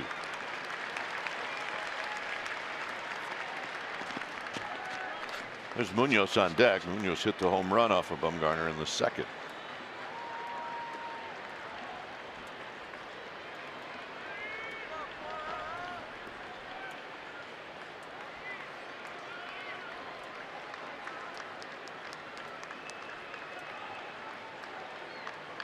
Bumgarner now taking a little bit more time.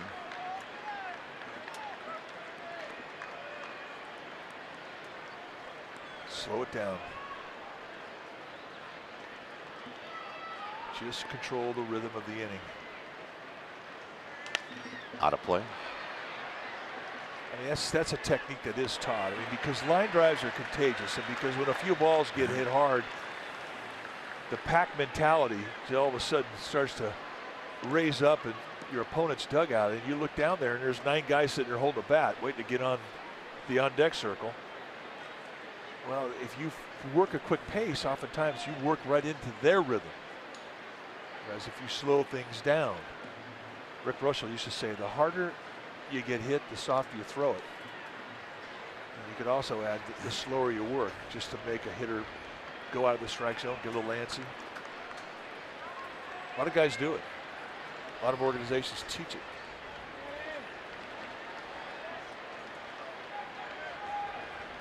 So it's 3 and 2.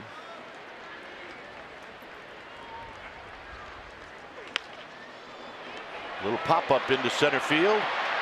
It's going to fall. So a couple of doinks and the bases are loaded. The doink hit parade continues. I mean, it does get talked about. The team goes through a stretch, and it really started in Arizona. Take a look at Munoz, who's coming up. His last at bat, he did this, and that is second inning with 2 outs. Jairo Munoz hit his 5th home run of the year, so you know he's thinking good thoughts stepping in there with the bases loaded.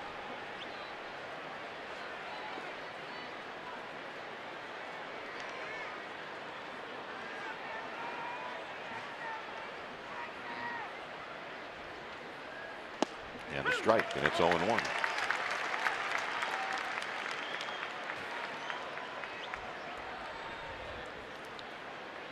Bumgarner working hard here in the 4th. He's thrown 67 pitches. And here he's trying to throw for a ground ball. Instead, a base hit.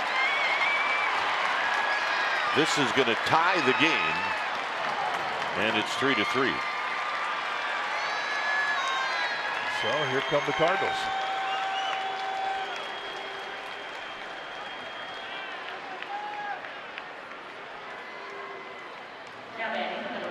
So here's Pena.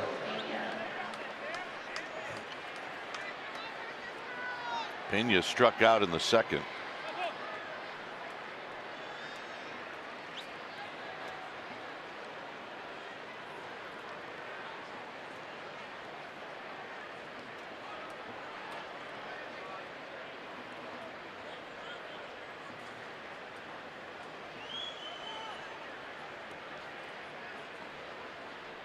Look out. 1 ball and no strikes. The other thing too, you watch it, Bumgarner, and it's not just that he's missing, it's how big a margin he's missing by. And that's something you don't normally see. When he misses, he's usually pretty close to strikes unless he wants to throw a back foot slider. Hit on the ground to the hole. Crawford's got it. Hansen 1, Belt 2. And that'll end the inning. It'll be Hernandez to lead things off.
By the authority of the San Francisco Giants and may not be reproduced or retransmitted in any form, and the accounts and descriptions of this game may not be disseminated without the express written consent of the San Francisco Giants Baseball Club, LLC.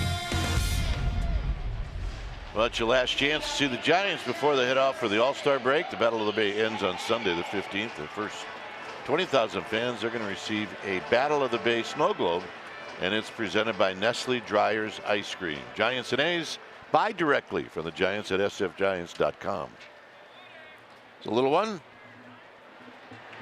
First game, maybe. Here it's Garquis Hernandez to lead things off against Mike Mayers. And the pitch. And Hernandez pops it up over by the Cardinal dugout. Pena makes the catch, 1 out.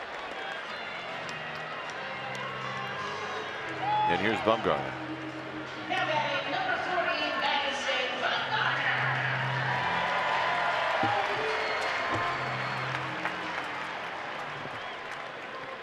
Bumgarner drew a walk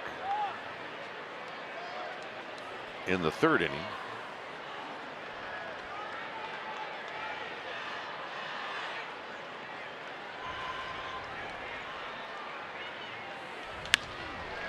And a base hit. His first of the year.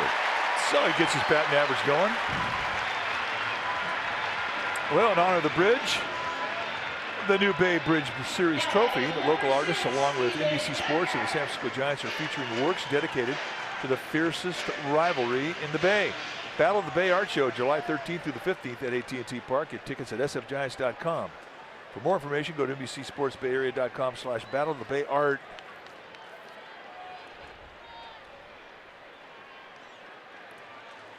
Here's Duggar. Duggar's popped out and struck out.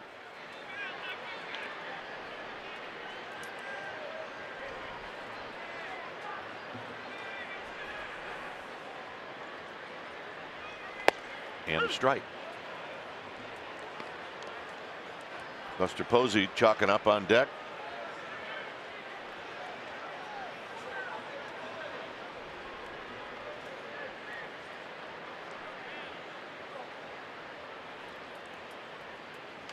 Foul.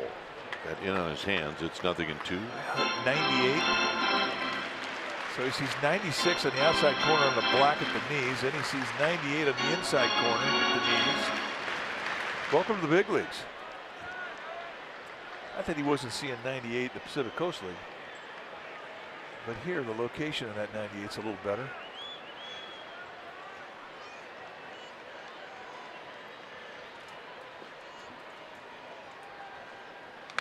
Foul back. Get a good rip.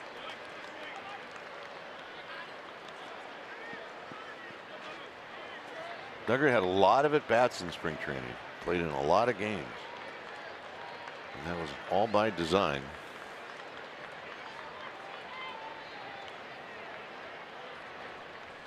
If I remember right, he hit some home runs early, didn't he? He did. A bunch. Gets away. And that's going to allow Bumgarner to go to second. Duggar's out. Well, less than 2 outs, a runner first base. If you swing at a ball in the dirt, it's a wild pitch, you can't advance. You get to make the U-turn back to the dugout. Now with 2 outs, it's a different deal.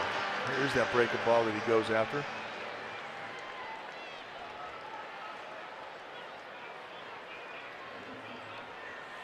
So here's Buster.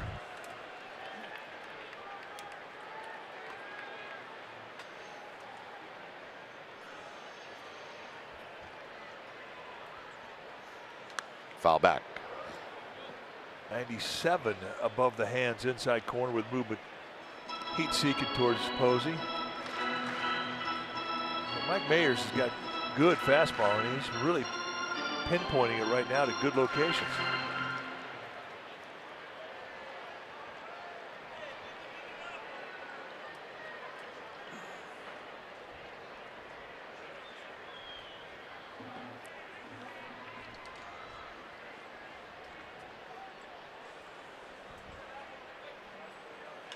Posey, little pop-up, center field, and making the catch is Bader to end the inning. Thought the Giants had one, but Bader took it away on a terrific play. He can run. One of the fastest guys in baseball, making a great play, and that is a threat for the Giants.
Giants take on the A's, and on Saturday the 14th, the first 20,000 fans are going to receive a 60th anniversary blanket presented by AT&T.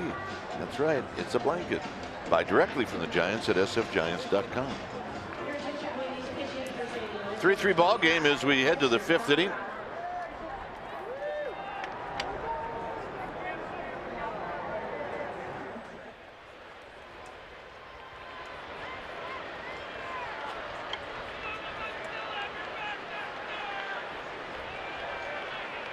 So Fowler is pinch hitting.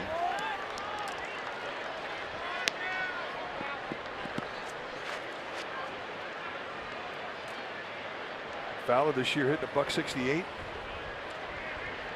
Trying to ignite, get that swing going, has not been easy for him this season.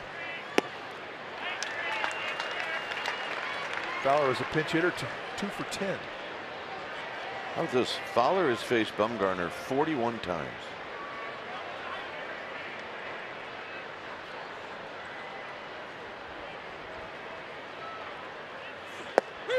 Got him. 42 times. Well, Warriors Summer League. Yep, that's right. It's happening. Warriors take on the Rockets today after postgame live on NBC Sports Bay Area. Need a midsummer fix of Warriors basketball. George Bell, Damian Jones, and first-round draft pick Jacob Evans lead the Warriors against the Rockets.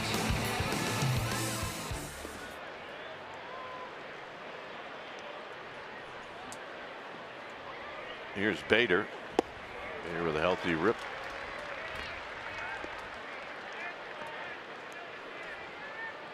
Great play to end the inning. Thank goodness. He can cover some ground. I mean, he has got gifted speed.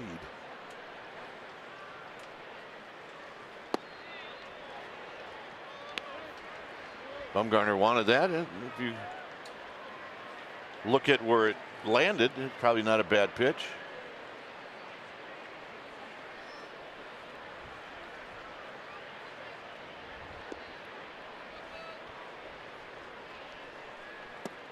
One and two. Good curveball.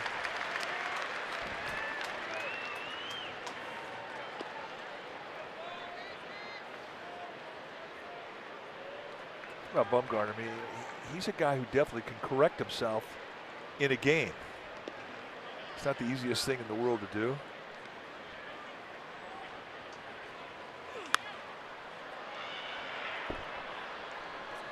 Let's take a look at the play that ended it for the Giants. I mean, this is the play that Harrison Bader made. I mean, he had to go a long way for it. 93 feet into an awkward dive.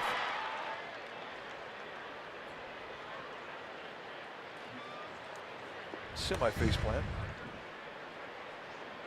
Great play.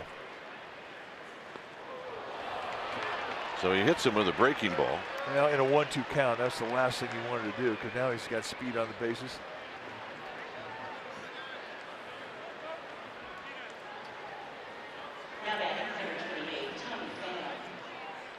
Here's Pham. You know what's worse than speed? Ticked off speed. Yeah. I always thought guys that had great speed when they got hit by a pitch, they kind of made it their mission to make your life miserable. Steal bases.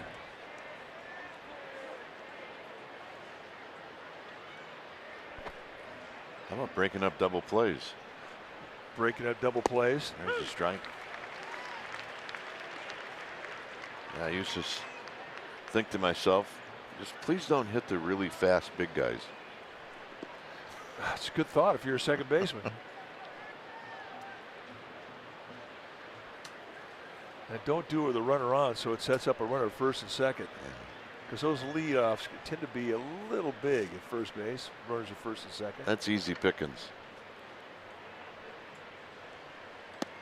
There's a strike.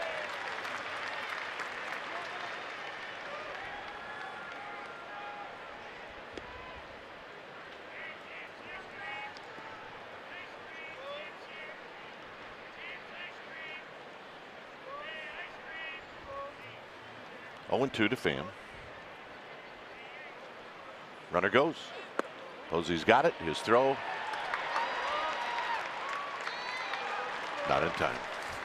And that's the ticked off speed we're talking about. So Bader puts himself in scoring position with the stolen base.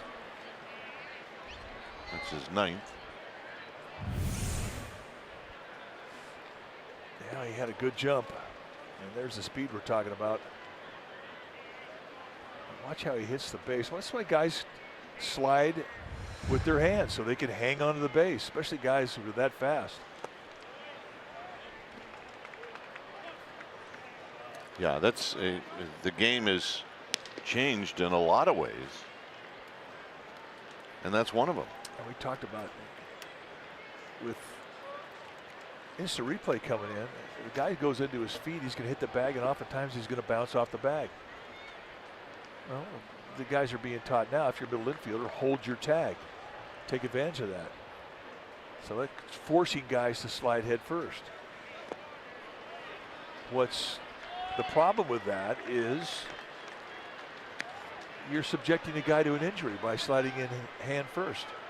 But he's doing it out of necessity to stay on the bag.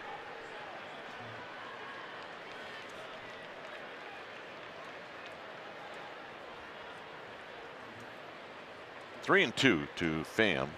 Keep an eye on Bader. Got him. Big strikeout. And he broke him down mid-swing.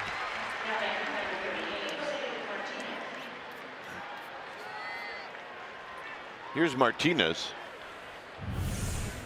Take a look at the breaking ball in the 3-2 count. And the check swing by Tommy Pham, could not hold it back. Yeah, you want to break that bat so bad.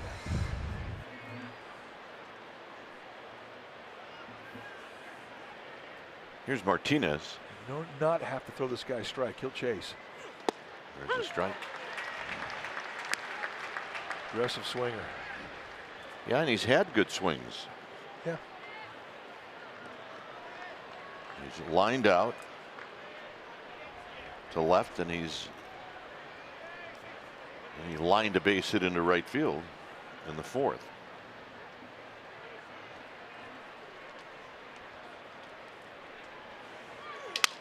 Breaks his bat and a base hit. It's 4-3.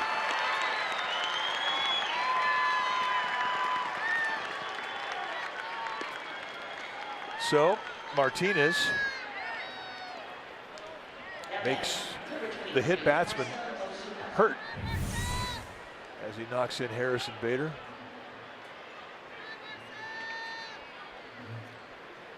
Tell you, for a big man, he covers that inside pitch pretty well. And he beats this one.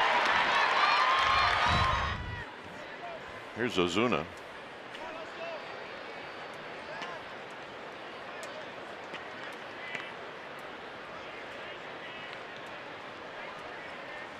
And a strike, and it's 0-1.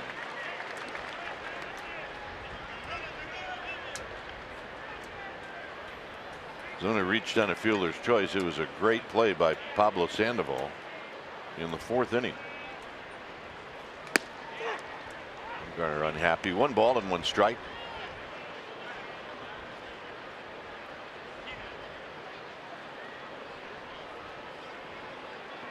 Well, some days it's just easier than others. Some days it can be a grind. You throw one good pitch and try and throw it again. You just don't quite finish it off.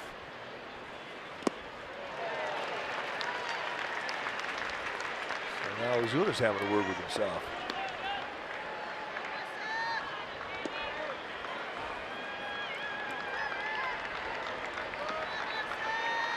Moranta for the Giants headed down to the bullpen.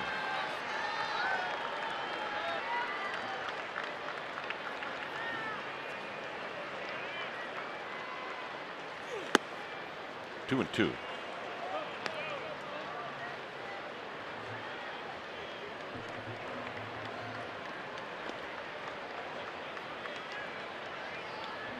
Two pitches for Bumgarner by inning. He's working hard. And a base hit to right field.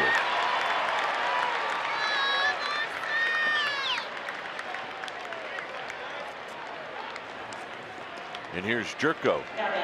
Pretty nice adjustment when you think back how that second strike went. He chased the ball in the dirt. Gets back in and just tries to defend, takes the location, goes inside out the other way. Put it back.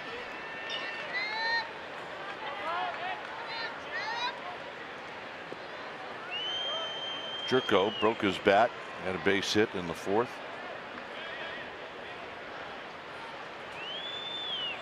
And he takes a strike, and it's 0-1.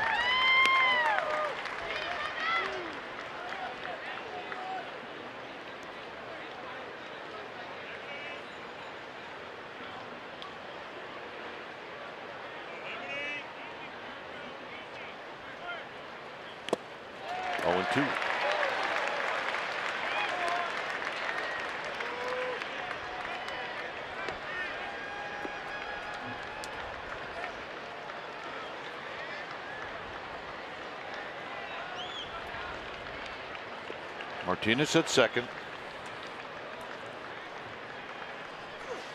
Got him.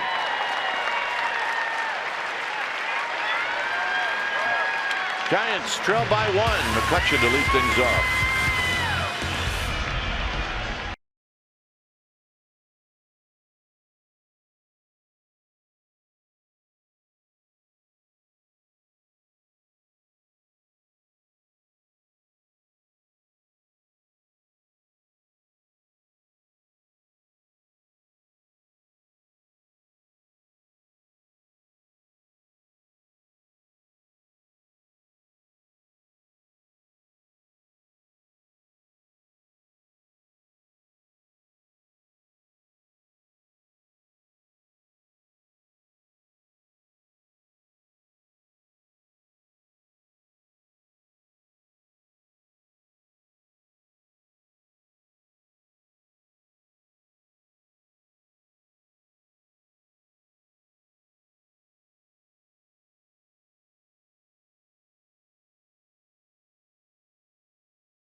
By sharing a photo or video with hashtag Hats Off for Heroes. For each post, T-Mobile will donate $1 to support veterans. It's a 4-3 lead for the Cardinals. When it's time for a change, think Speedy Oil Change and Auto Service, your trusted oil change tune-up and smog experts. There's your new pitcher, John Brebbia. John Brebbia, we got a chance to see him earlier in this series. 25 games, 33 strikeouts in 30 and 2/3. Tell you, if you don't average a strikeout an inning anymore, don't even apply for the job.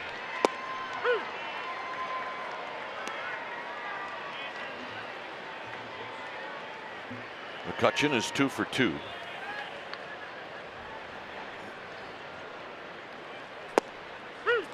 And he's throwing strikes right now. It's no balls and 2 strikes.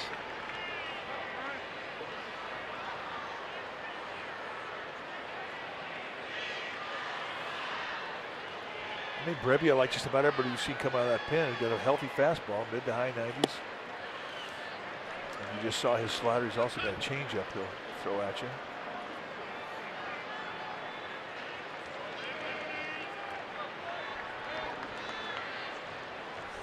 Out of play.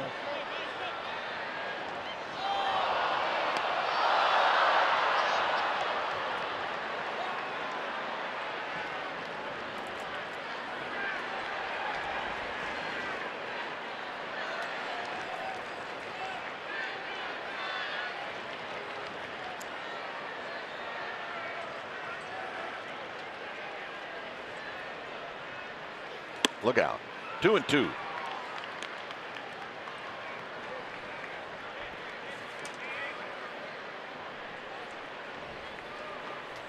Belt on deck.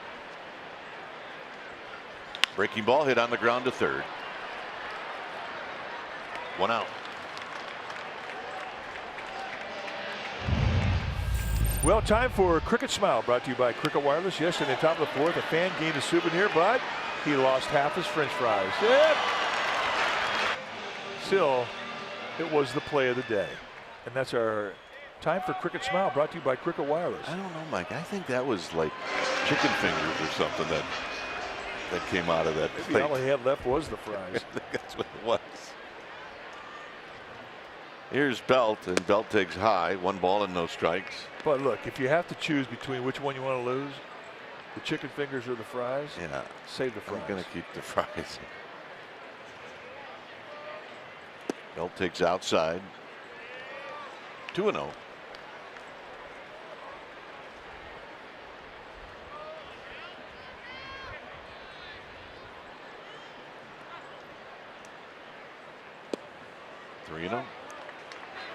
Brebbia was a Rule 5 guy that the Cardinals selected from the Arizona Diamondback organization.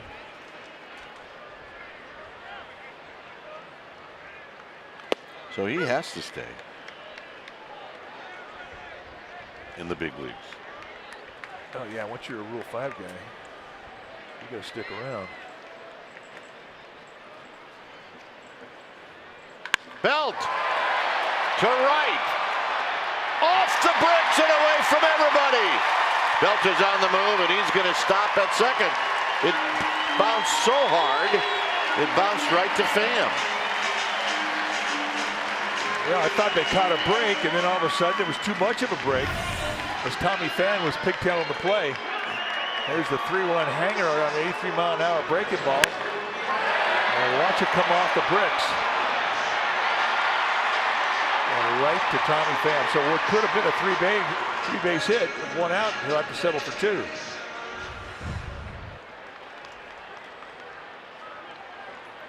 So here's Crawford. Crawford 0 for 1, drew a walk in the third.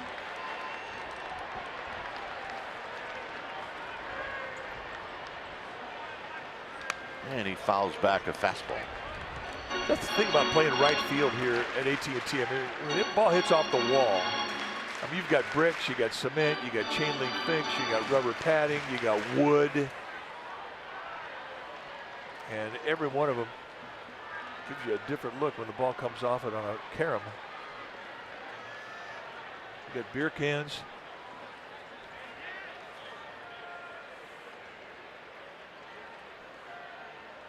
That pitch is high.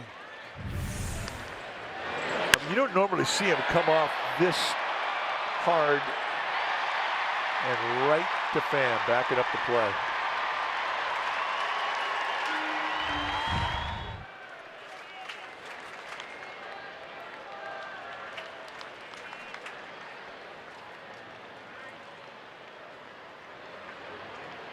The 1-1 to Crawford.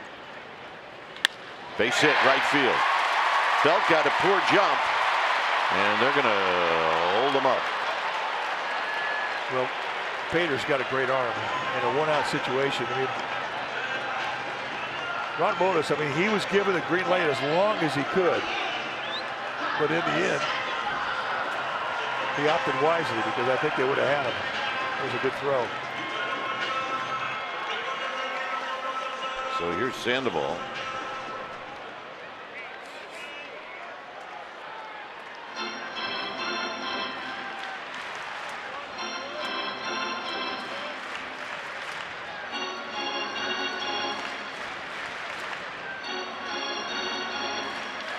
Sandoval really did a nice job in the third inning with McCutcheon at third, hit a fly ball, and McCutcheon, we think, slipped and ended up not scoring.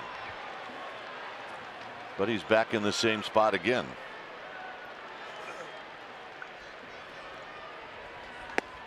And he takes a strike.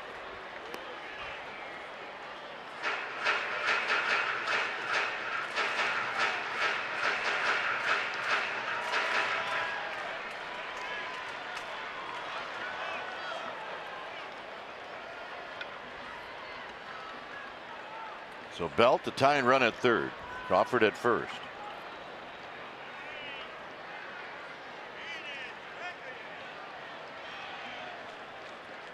Outside, 1 ball and 1 strike.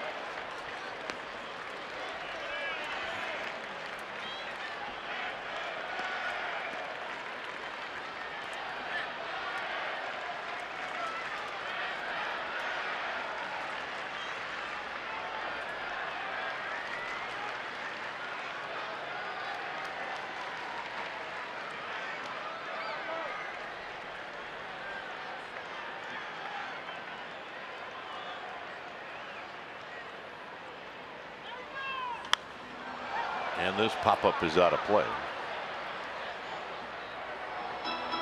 Sandoval chasing that very high fastball.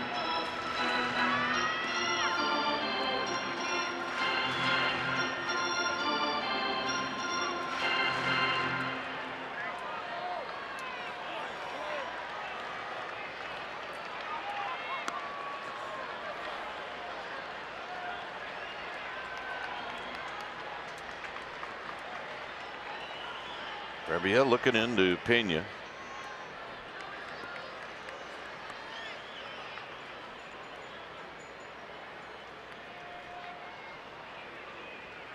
High drive, right field. It is out of here.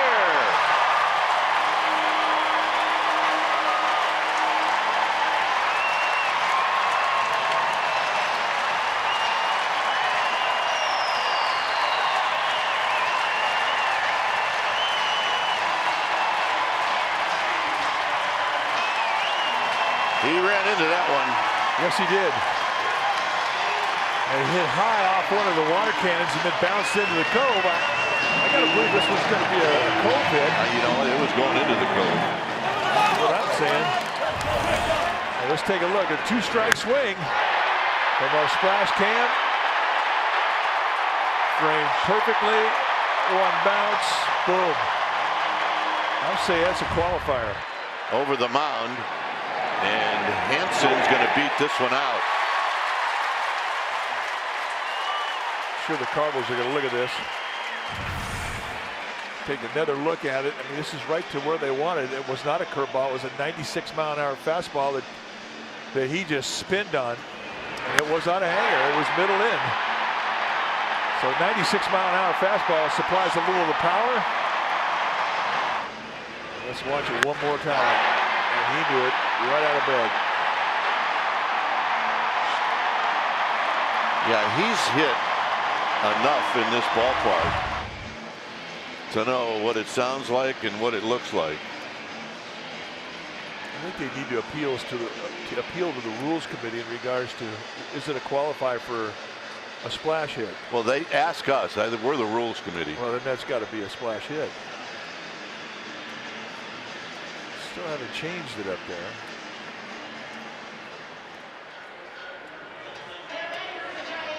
So Hansen's got the infield hit.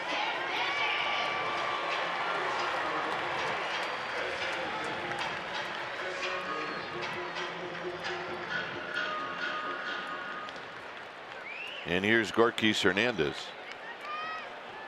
Giants with a 6-4 lead.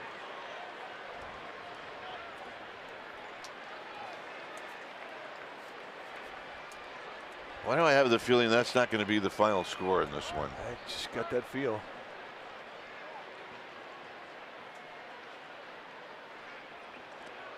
Rebbia takes a soft toss to keep Hansen close. He's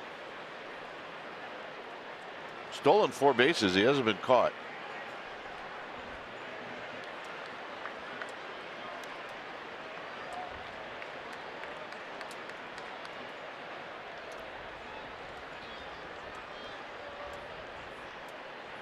And a little better move.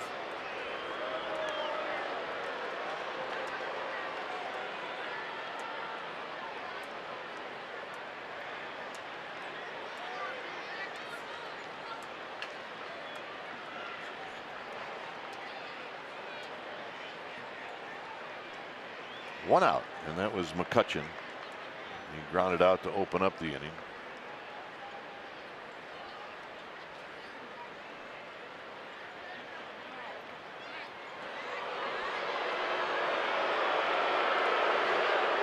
close.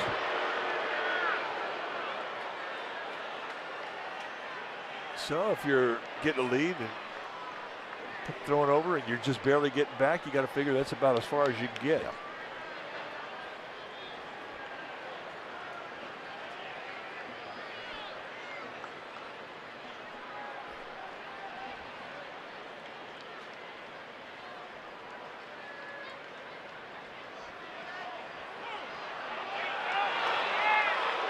Fans are letting Brebbia know it. I mean, he has slowed things down. Again, I'm sure by design.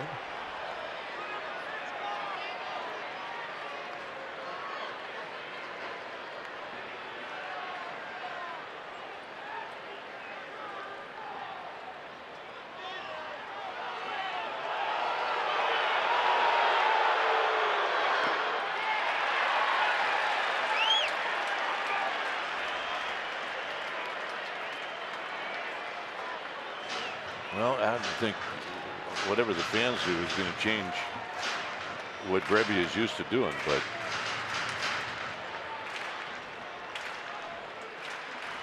I mean, this is as slow as we've seen all year. yeah, I mean, this like makes you want to turn a channel, and that's a bad thing. Well, that is a bad thing. Well, I mean, it's almost like he's teasing the crowd.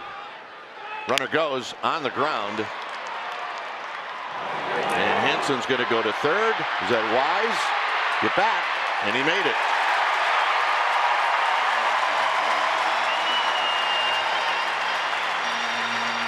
Well, he had that in his mind as soon as he saw DeYoung make the throw to first base.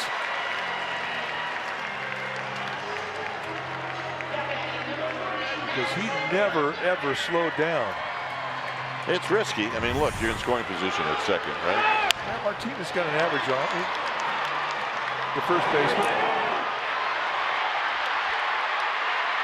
But if you're out, it's a bad play. It's a bad play. You can see him coming around. As soon as you see him make that throw to first, he's off. Bumgarner watches the breaking ball go by. 1 ball and no strikes.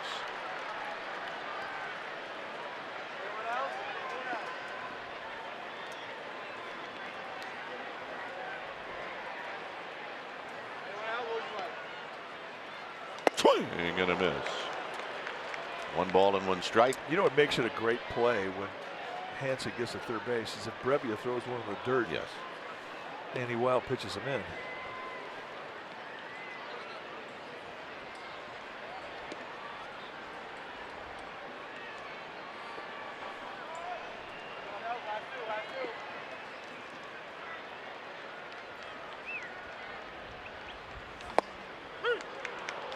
One and two.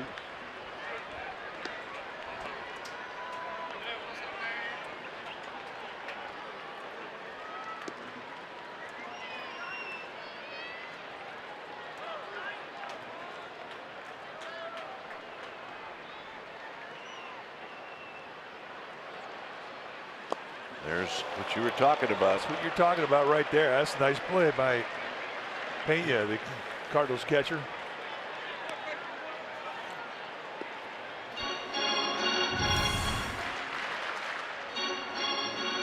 Francisco Pena earns his paycheck there. No chance to get your body out that far. You just kind of have to shortstop it to the backhand.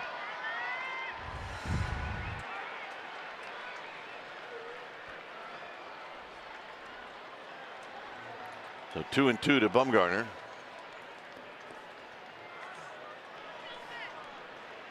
Got him on the breaking ball. And that'll end the inning. Pablo Sandoval hits his 8th of the year. And we're going to say this one is a water splash. It's bye-bye baby, that's for sure. And it's 6-4 Giants.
area is brought to you by Redwood Credit Union.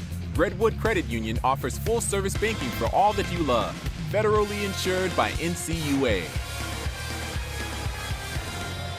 Well, MLB at Bat is your #1 Giants app. Get Giants home screen icons, features such as MLB TV Game of the Day, pitch tracking, in-game highlights, and more. Download MLB at Bat today. So Bumgarner goes out. He'll be facing DeYoung, Munoz, and Pena. Thanks to that man right there, the Giants have the lead. Well, it says two things. Number one, his hand's not hurt. And number two, he's coming out of a slump. Would you say short leash for Mr. Bumgarner? Short leash. I don't even know if they'll let him get back in the stretch. Hit on the ground to Crawford. Crawford at last hop comes up on him. Let's check in with Amy G. All right, gentlemen, it's time for our Ask Amy G segment. Today's fan question coming from Lisa Silverman. Thanks for writing in. She says, if you weren't a major league player, what do you think you would be doing as a profession? So, Lisa, I got you a couple of answers. Will Smith said that he wanted to be a Navy SEAL. Derek Holland said he probably would have joined the military. Evan Longoria studied criminal justice in school and thought about being a police officer. And Sam Dyson said that he would coach baseball to kids only. Gentlemen? And my question to Amy is your favorite spot to do a hit. You have to repeat it. Your brother talked over you. Your favorite spot to do your hits. This is one of them. I think right it here. is. Is this not the prettiest? It's I know. awesome. This is definitely one of our favorites right here. Thanks, guys. Amy. Ball squirted away from the bullpen as that pitch came in.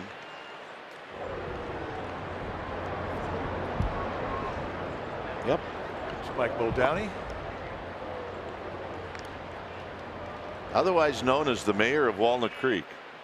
That's true. He gets around. He does.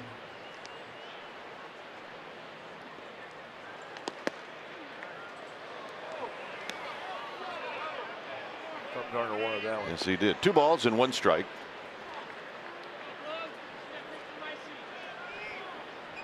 Now he's trying to figure Munoz out. Munoz has hurt him twice today.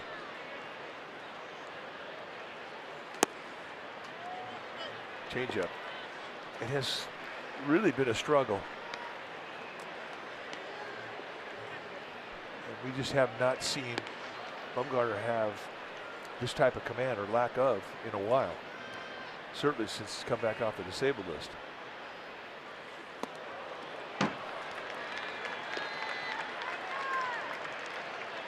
Here he comes. Bushmochi going up the step. And Bum not happy.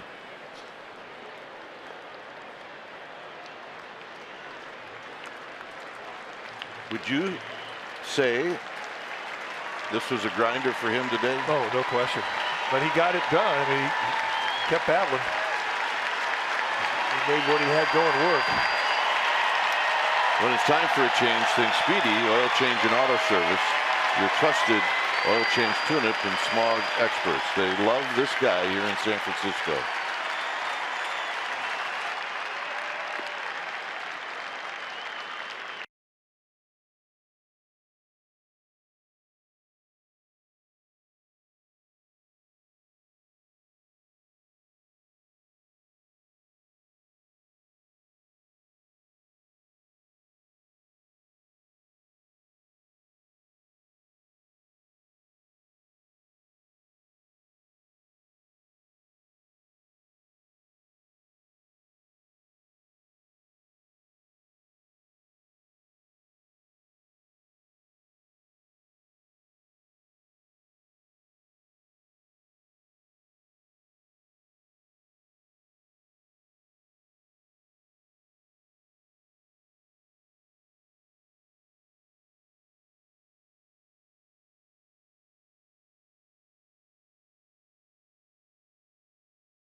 Sixth inning with 1 out and a runner on first. 41st game that Morante has come into this year in his rookie year. 44 strikeouts in 38 innings, just 19 hits off him.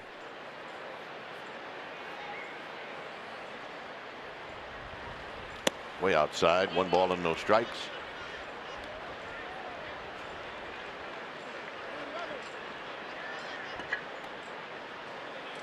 I mean, you just can't take for granted the guy's going to catch a ball at 98 that's that far wide. The first pitch you see from him. That was a nice play with a runner at first base for Posey. There's a strike. I think it's the first time I've ever seen Buster Posey wear the mirrored sunglasses. I was just about to say that. Or maybe sunglasses at all.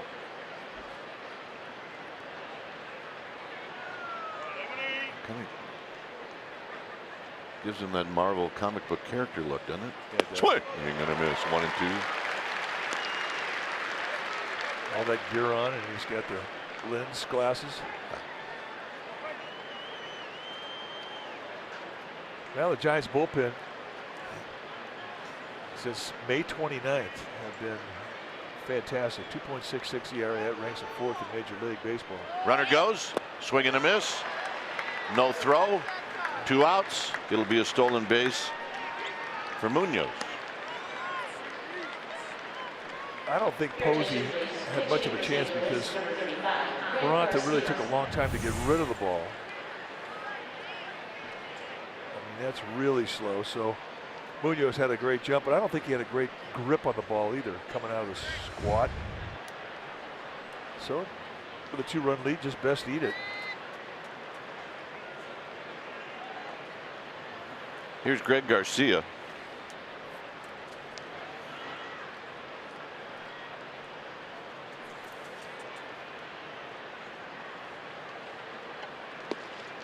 And a strike.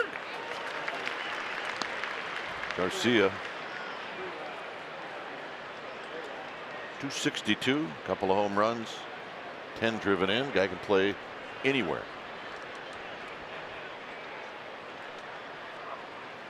He's also the grandson of a great friend, Dave Garcia, who passed away recently at 97 years old. Great baseball man.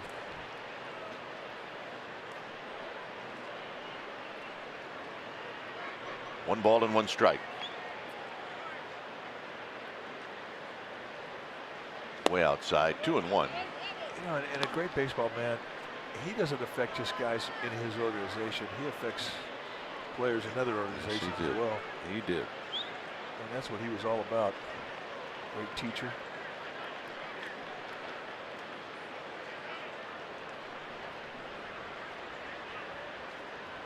Two balls and 1 strike. Out of play. Dave Garcia was in professional baseball for close to 80 years. And the biggest check he received, and he was a manager, he was a coach, did not play in the big leagues. The biggest check, yearly check he ever received was his pension check. How about that? That's pretty amazing.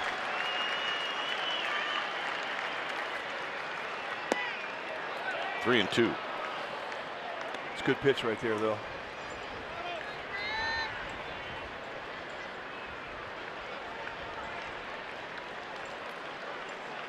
Harrison Bader's on deck.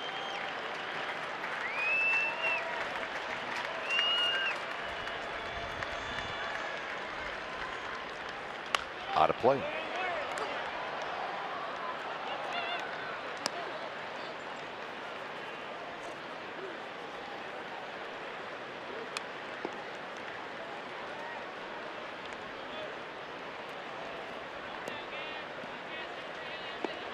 So Munoz is at second, a walk and a stolen base.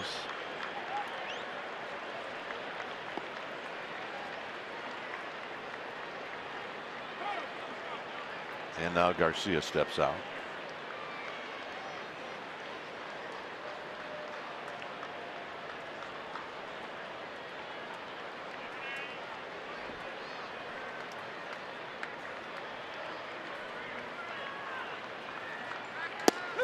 Got him. And that'll end the inning.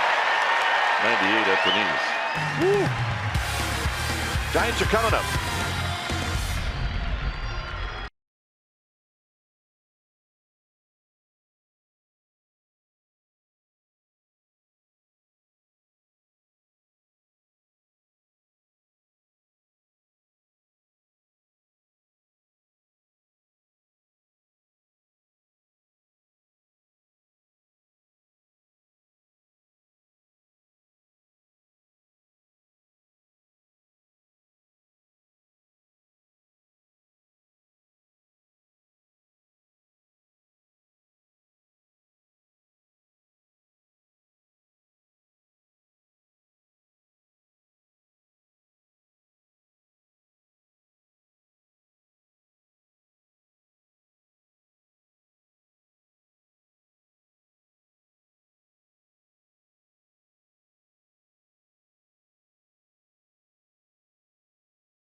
The 2018 Futures game, which will be Sunday, July 15th at Nationals Park. Giants prospects on the roster. Well, for the USA team, it's Sean Anderson, a right-handed pitcher from Richmond, the Double-A club. 16 starts. He's 5-5 with a 3.56 ERA. He was acquired in that trade with the Red Sox and sent Eduardo Nunez to the Sox.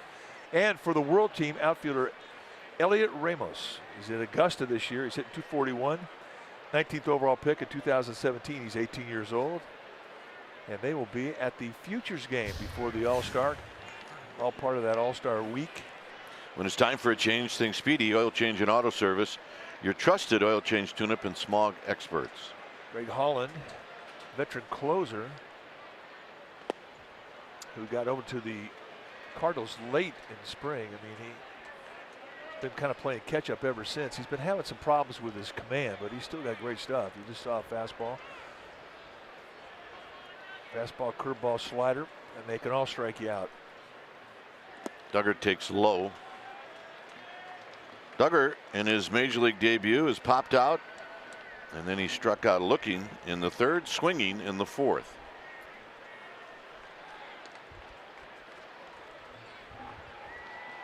I mean, this is a really high three-quarter release.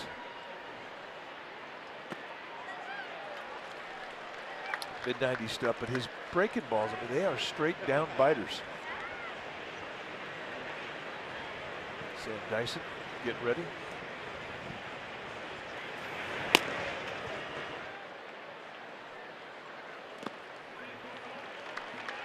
Three and one. The comparison body-wise in spring training from a lot of people was Duggar built like Steve Finley. He really does remind you a lot of Finley. Body type, swing, way he moves in the outfield. Duggar, base hit, and maybe a double. He can run, and maybe a triple. Drop anchor kid, take the double, and his first big league hit. Not big.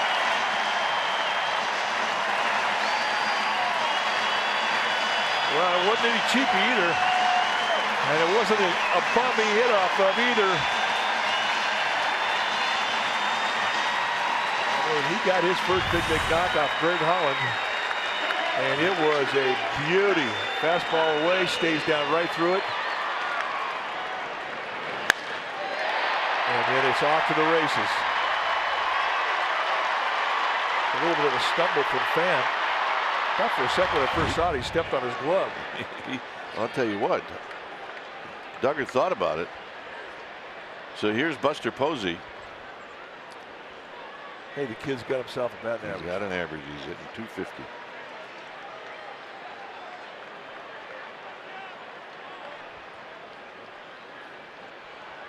Buster takes low.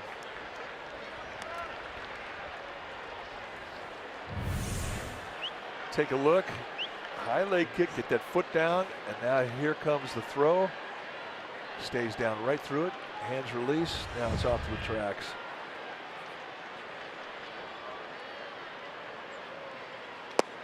Two and 0.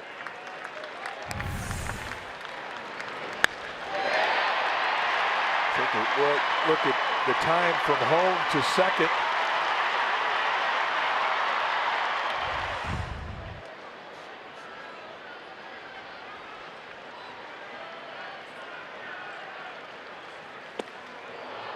Two balls and one strike. That's a, I got count leverage swing right there. There's the ball. And they saved the bat too. No, couldn't have the bat if it were me. You can have it after I break it.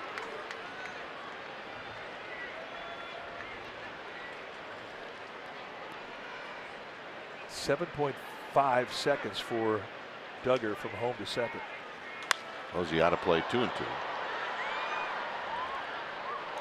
That's good speed.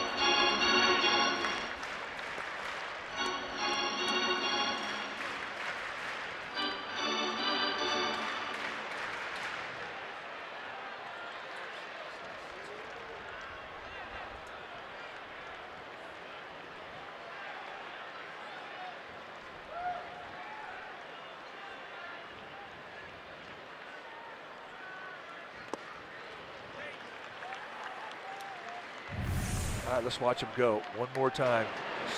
Boom, now you hit the stopwatch. And it stops when he hits second base.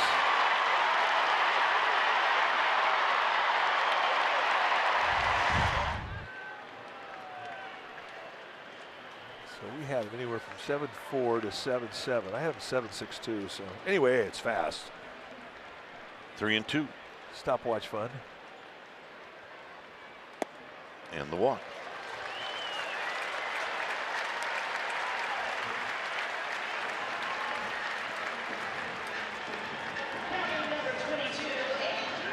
What do you think Big Sexy gets from home to second? Maybe I'd say 12 seconds. I was going to say 15. Bartolo Colon.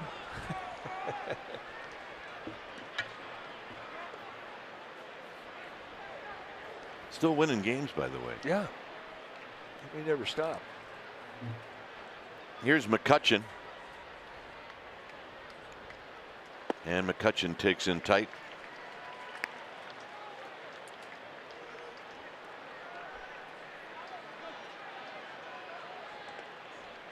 McCutchen has never faced Holland before. Believe that? Well, most of Holland's career was in the American League with the Royals. Out of play. He was part of that three-headed monster that the Giants faced in the 2016 or 2014 World Series. They were good. They were good. The whole idea was to take the lead and hang on to it so those three guys couldn't close you down. I mean, I'm watching Holland. It's really odd. As he comes to the plate, it looks like he's going to fall over towards first base. It looks like he's maybe pushing off more towards their dugout than he is to home plate. It's really odd. You know, I think that allows him to get up really high with his arm slot. But he's definitely not driving down to through his target. I mean, ideally, when you teach pitching, you take that hip, elbow, and shoulder and drive it towards your target. And clearly, he's not doing that at all.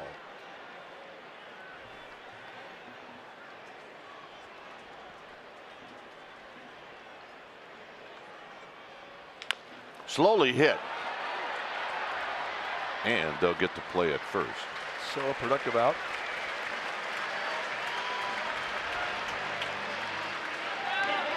And here's Belt.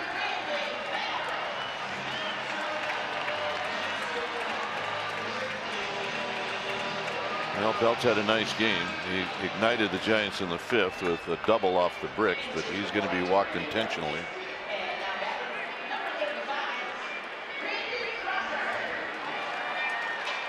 And they go from one Brandon to another. Who both are hitting over 300. Belt out of an even 300. Crawford at 302.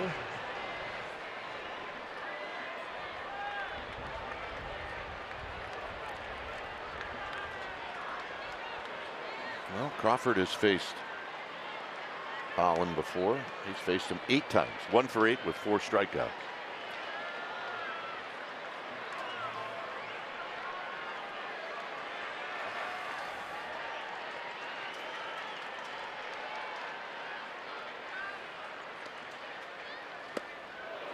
No balls and 1 strike. 95 right on that inside corner, about hand height.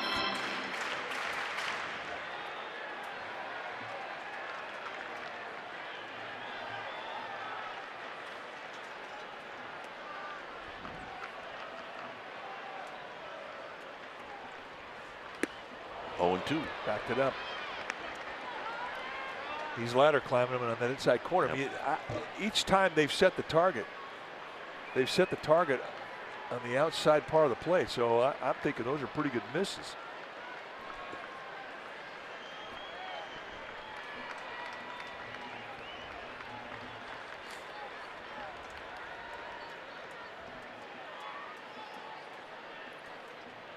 Holland ready. Crawford waiting. Down low, 1 and 2. Fish ain't biting.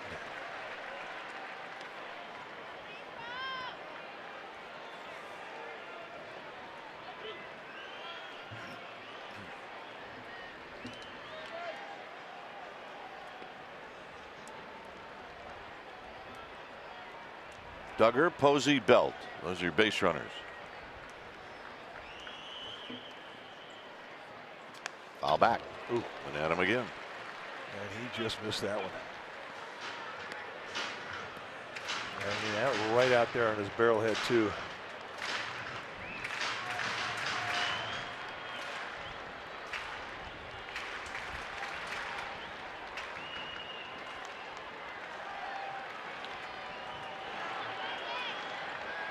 Choking up a little bit.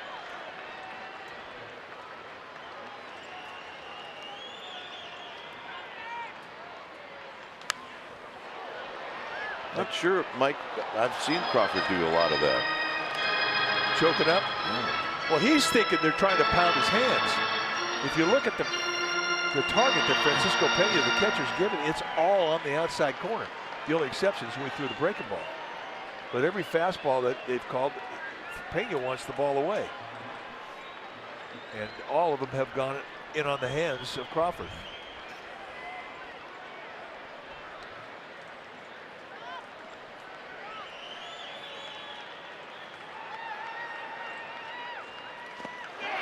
Pulled a string on him, and he got him.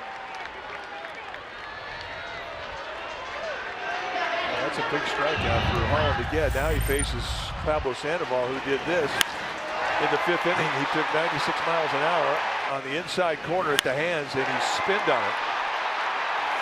John Brevia, who threw the pitch, he's thinking, I made the pitch I wanted to throw, and here's the result. A one-hopper into McCovey Cove. Sandoval did not get credit for a splash hit.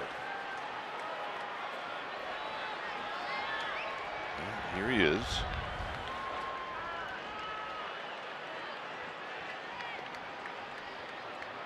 Oh for 4 lifetime against Holland, and it's outside, 1-0.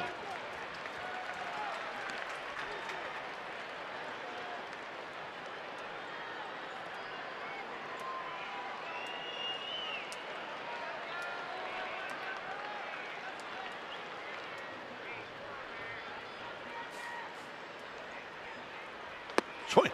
And a minute. 1 ball and 1 strike. And it's just a straight down, hard biting slider. It's been his go-to pitch for a while.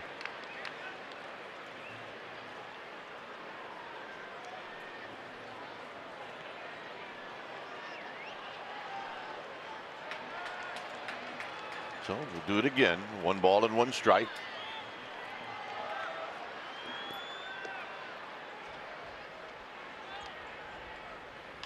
Sandoval out of play, 1-2.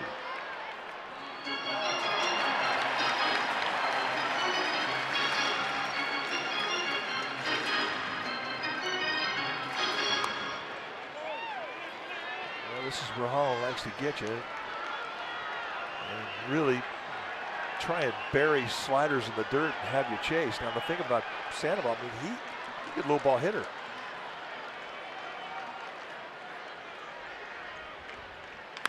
To left field. And a base hit!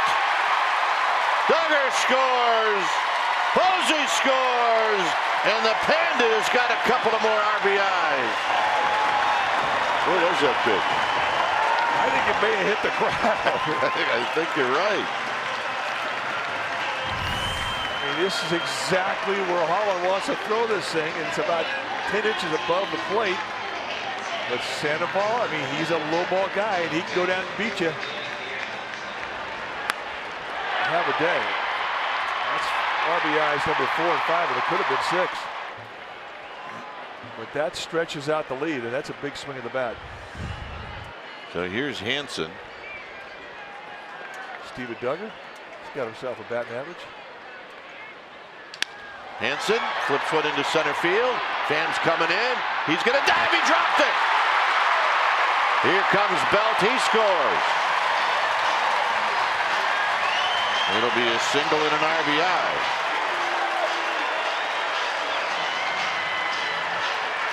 A lot of things working against you this time of day if you're playing in the middle of this field. And a lot of it has to do with the sun you're running into. And he slides into and kind of rattles around. He never had it firmly in his pocket.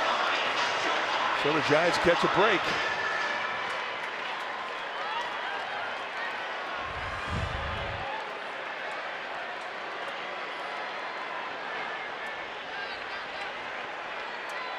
Here's Gorkis Hernandez.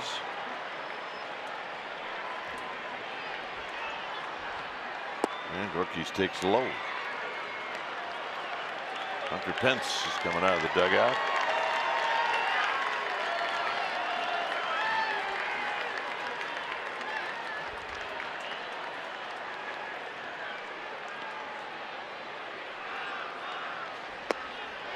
Gorkis goes around. 1 ball and 1 strike.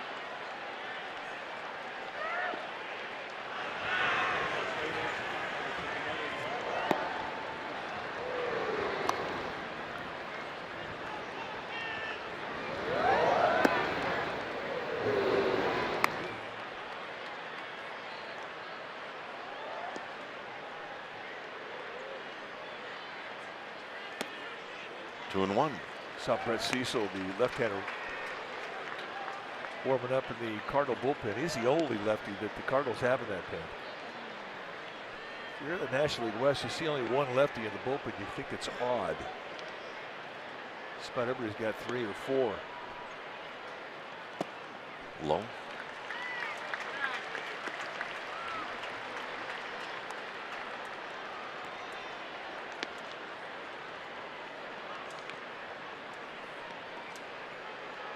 Interleague action today. Seattle just beat the Rockies 6-4. Out of play.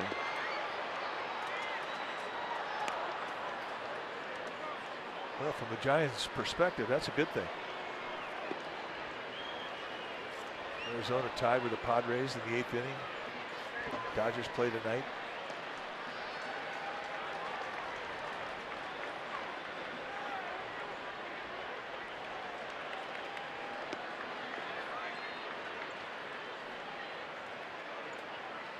Runners go, base hit, right center field. It's going to score 1. Hansen can fly. Here he comes. Here's the throw home. No throw home.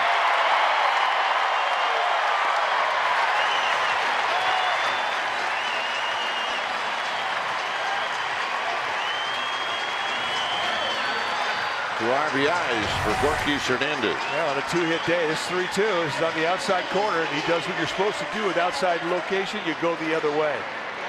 And here's the reward. Boy, right in the gap. And with a 2-out jump, an easy score for Sandoval and Hansen. And watch Hansen. I mean, he was sniffing home plate as soon as that ball left the bat.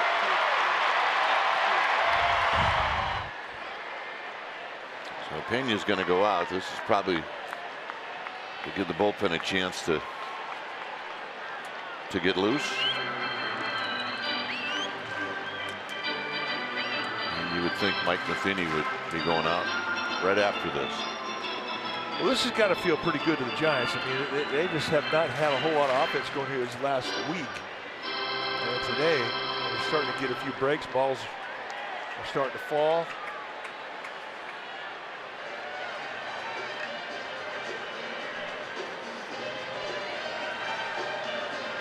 Keeping an eye on Gorkys to see what's going on.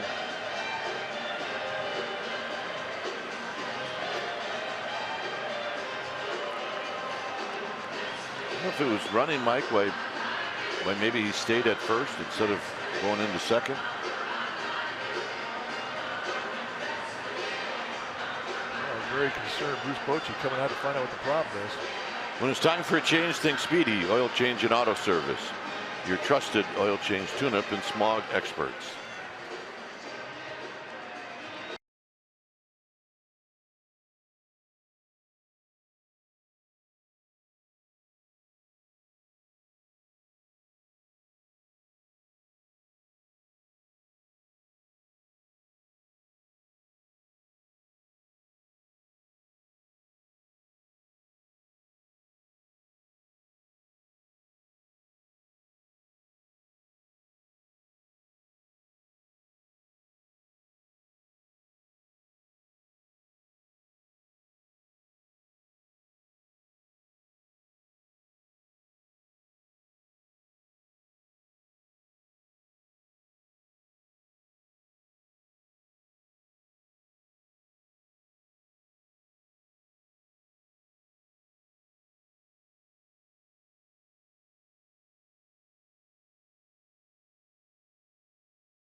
'22nd game that Cecil has come into. He's a 4-pitch guy.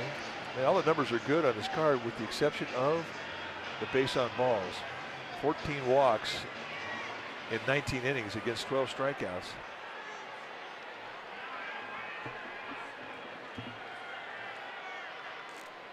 Now we're ready as Pence stands in. 9th Giant to hit here in the 6th. And Pence just gets underneath this one as he sends it out into center field. And that'll end the inning. Giants put 5 on the board. We'll head to the 7th.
Toyota dealer. Well, this is a tight game until the 6th inning when the Giants scored 5 times. But the stars in this one are Pablo Sandoval and even Steven Duggar with a double. He's got his first major league hit. Bumgarner wrestled through this one, and he's got a chance to get a win. So it's Sam Dyson. When it's time for a change, think Speedy Oil Change and Auto Service, your trusted oil change tune-up and smog experts. 44th time that Dyson has come in. Good solid first half of his year.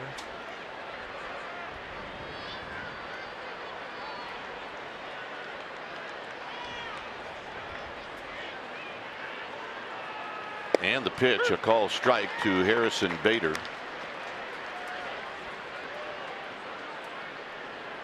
Hunter Pence is now in left field.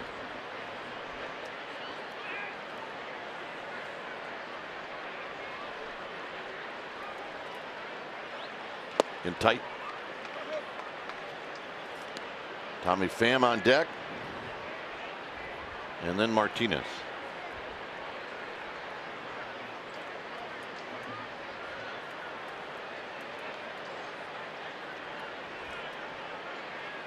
Swing. You're going to miss. 1-2. Good curveball.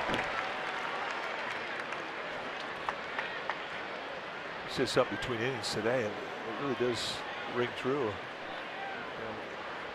Madison Bumgarner doesn't usually get games where they score 11 for him. They kind of owe him a couple of these. So they're going to foul. It stays 1-2.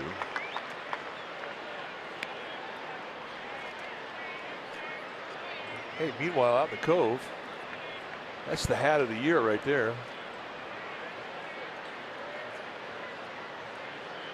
Oh yeah, it's a lot of good attitude. Yeah, that's the contraption of the year. Well, I think they can just pedal that on home too. 2-2.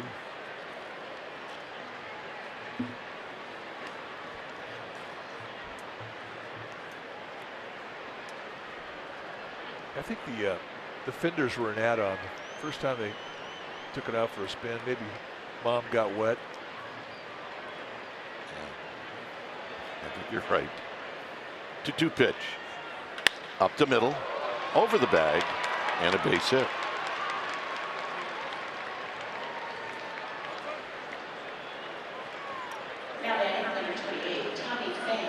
And here's Pham.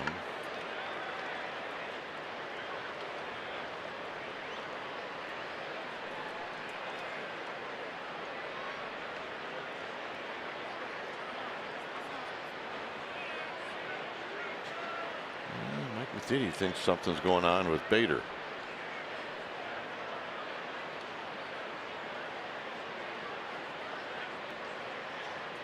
He's one guy I'm sure Matheny is not going to risk.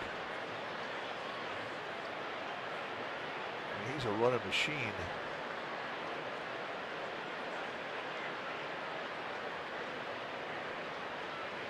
I mean, on a day like today, I mean, guys aren't having a problem getting loose. We've seen a couple guys tighten up. Meanwhile, he's getting his hat feeling just right. He's strapped it in the back here. He's more worried about the front than the back. He has a dilemma. He's got a certain sticker that needs to be in the right spot. Yeah, maybe that's the spot. Yep, that's it. Yeah, see, Mom? You gonna make me take it off? Got one of these, Mom? On the ground, foul. Yeah, you told me to be quiet, so here it is. By the way, the flap in the back, 2 flaps out. He's got his own style. He does.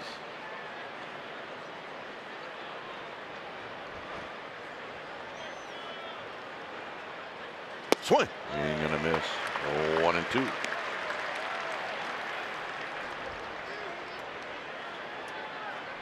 I think he just wants somebody to tell him to take that off. Yeah, he's absolutely testing the waters right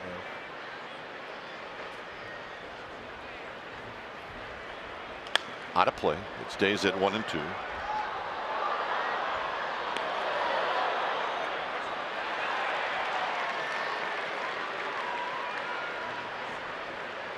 Yep, so far he's good with it. Yep.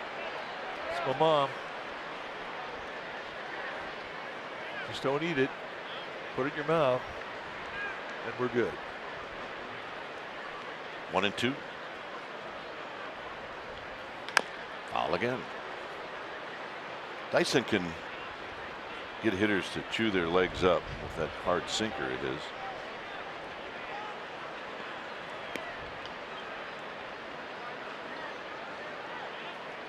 This one he's trying to walk off. See how he gets it. Two-seamer working right in. It looks like he got him inside the arch of his left foot.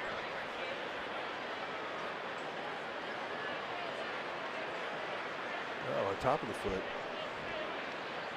Either one's going to light you up. Firecracker just went off in your shoe. And you were not expecting it. 1-2.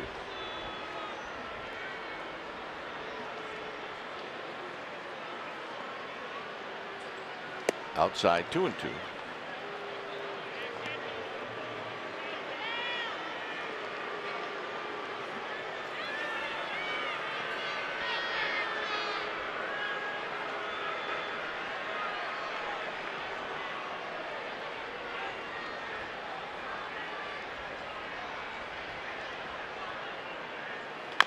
Tapped foul again, and Pham is still limping, and unless he got hit again, and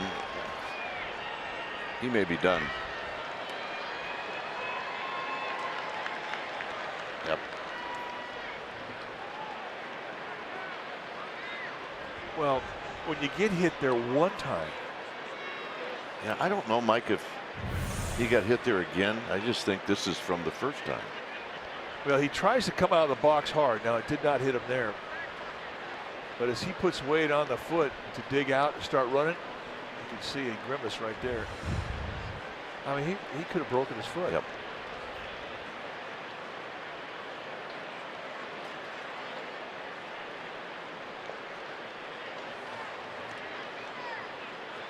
I know one thing, his heart is not going to be in this at bat.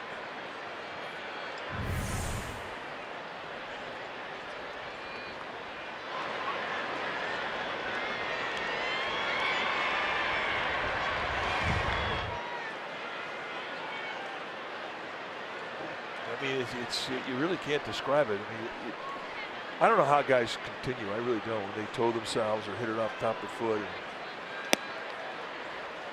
I mean, it's just so hard to get back into the at bat because your foot's barking.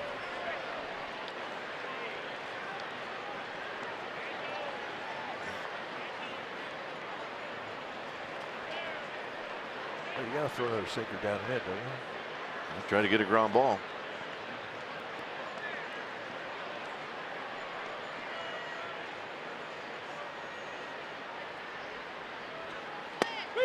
Got him.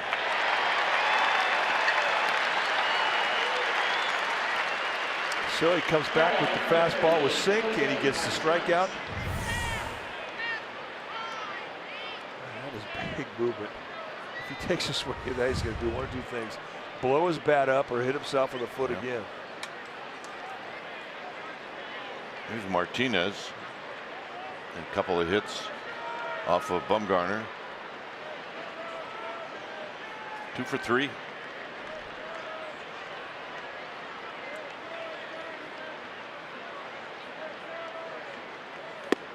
In tight, 1 ball and no strikes.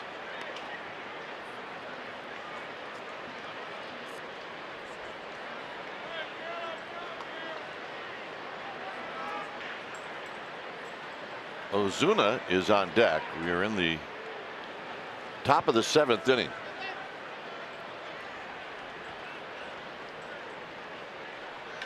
And a base hit to left field. Bader is going to go to third.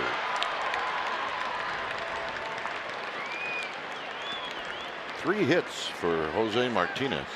Yeah, he's impressed all of us in this series. Came into today's game hitting 291 with 13 home runs and 52 RBIs. He's now at 297.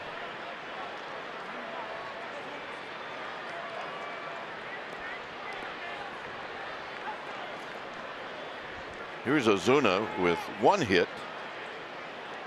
That came in the 5th inning.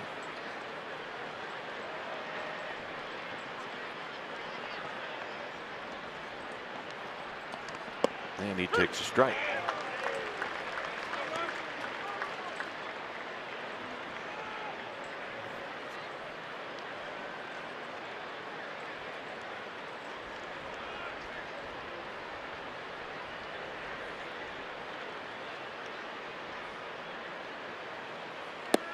Low. 1 ball and 1 strike.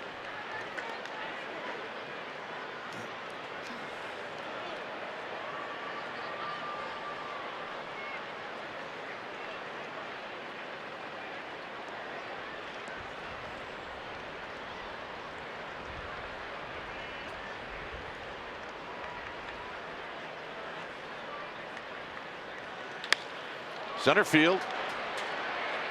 Duggar battling the sun is going to put it away, and Bader will come in to score. Oh, it looked like Bader turned over to Andrew McCutcheon and said, "Is it like this every day game?"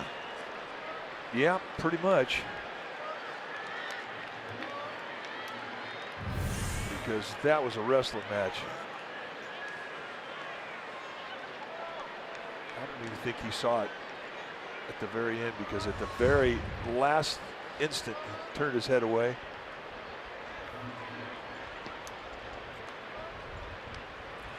Here's Jerko.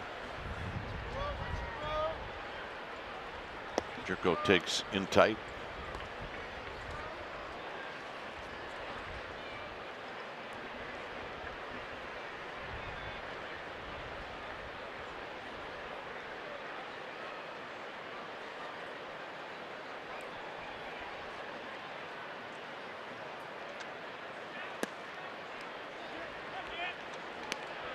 So Dyson, not really happy with how this is moving along.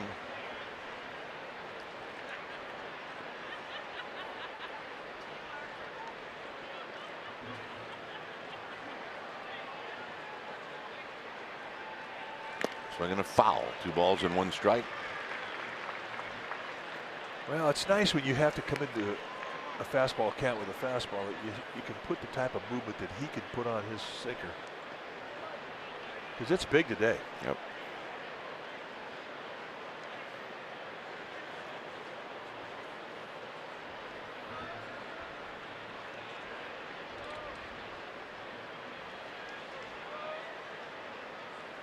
Tapped to Crawford, and that'll end the inning.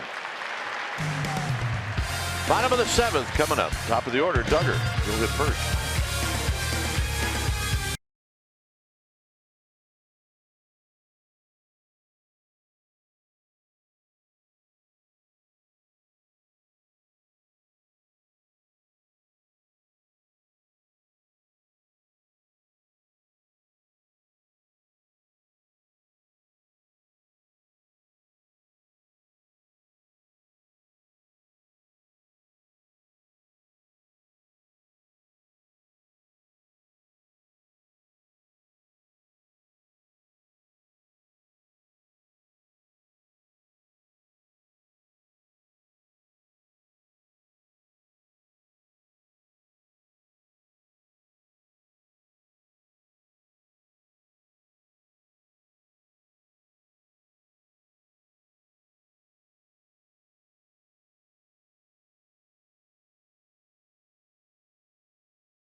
Southwest Airlines. Low fares, no hidden fees. That's transparency. By Heffernan Insurance Brokers. Insurance and financial services for you and your business. Visit hefins.com. By Xfinity. X1 will change the way you experience TV. And by Kelly Moore Paints. Go where the pros go. Kelly Moore, the painter's paint store. 11-5 Giants. We're in the bottom half of the 7th inning. Time now for our Smart Play. It's brought to you by your Northern California Ford dealers. And Steven Duggar, well, he gets his first big league knock today, and he does it against Greg Holland. That's in the 6th inning, and it would lead to a 5-run 6 for the Giants. But hey, he got himself a batting average, and he got himself a souvenir that he will cherish the rest of his life. And that's our Smart Play brought to you by your Northern California Ford dealers. There's Steven Duggar. So, go out there and do it again, kid. Have yourself a great first day. Well, due to Pham leaving the game, we have many changes for the Cardinals. And, while we figure that out, let's check in with Amy G. All right, gentlemen, the Giants continue to celebrate 60 years of Giants baseball in San Francisco today. A special tribute to the 2002 World Series team. I got to be on a panel hosting a Q&A with Jeremy Affeldt, Ryan Vogelsong, and Pablo Sandoval. They shared great stories from that epic postseason run. Ryan Vogelsong, he admitted to you guys, he also admitted to the fans, really the only person that could talk to him on a start day or the day before, Pablo Sandoval. He's magical. He still got it 6 years later, guys. Yep, he is. He's been magical today. So here's Duggar facing Cecil, and he fouls it back, and it's 0-1. So here are your changes. Pham is out of the game, so Bader moves from right to center. Martinez, the first baseman, moves to right. There's a line drive hit right at Ozuna. Nice at bat. Munoz, who was at second, is now at third. Jerko, who was at third, is now at first.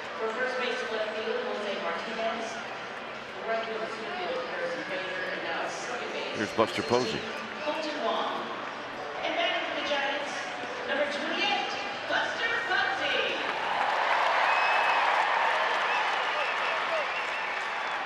And Ray Black is in the bullpen.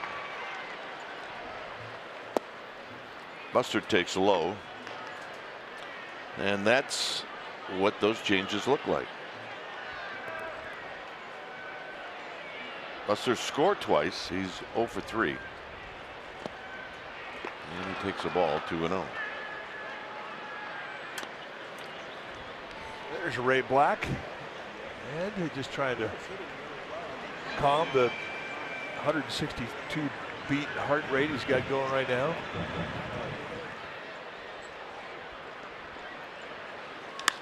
Buster with a fly ball to right. There's Martinez will move over and put it away. And here's McCutchen. Number 22, Andrew McCutchen.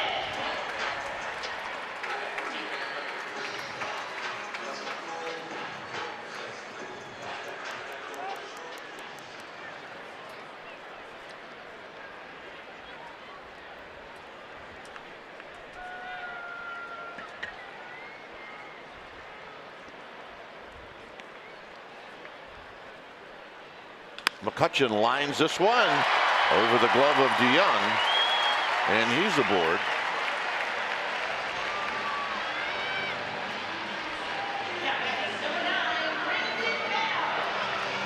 That'll be a base hit. Well, he was trying to get in there and field it before that thing put the sink on him.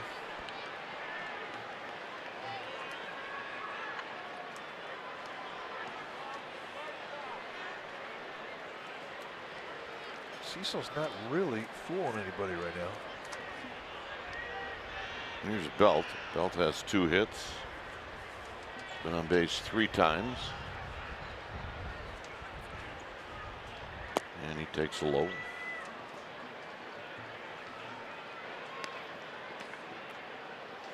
New baseballs for home plate umpire Brian Honora.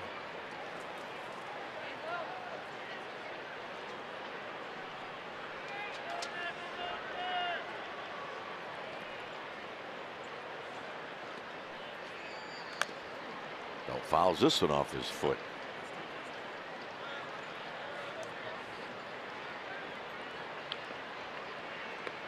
So 2 outs.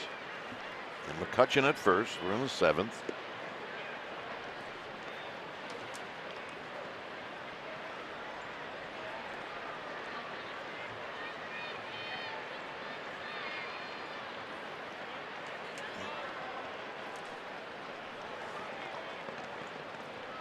Belt takes low.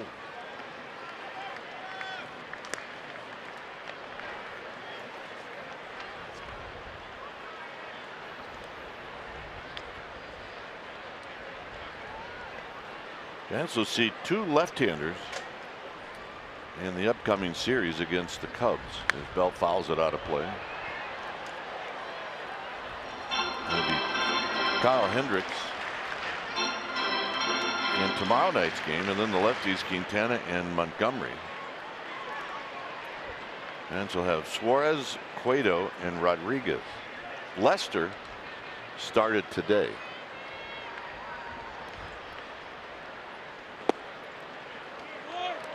Three and 2. Cubs won that game today. I don't think Lester was involved in the decision.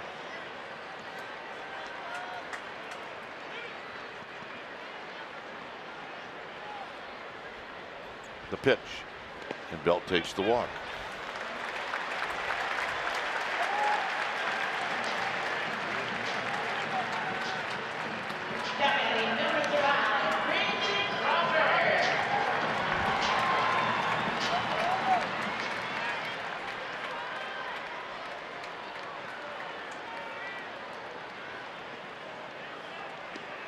Now Lester ended up with a no decision.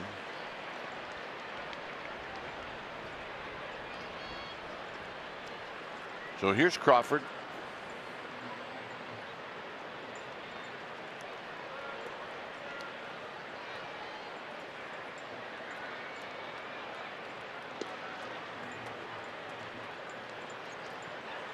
Crawford takes low.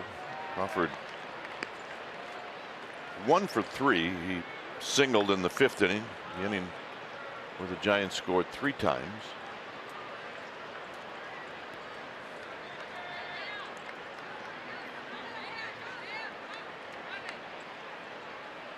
And a strike. 1 ball and 1 strike. Cecil's going to give you 4 pitches. I mean, he's going to try and finesse you.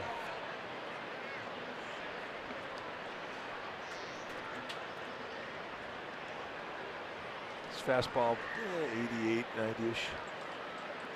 Crawford out of play. 1 and 2.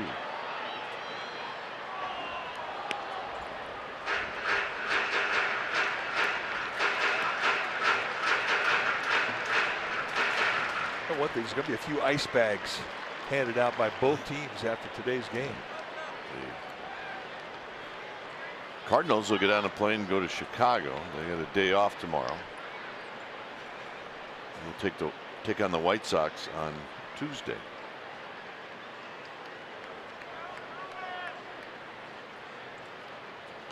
Crawford fouls it out of play. Yeah, so if they do break out the ice bags, do it on the plane.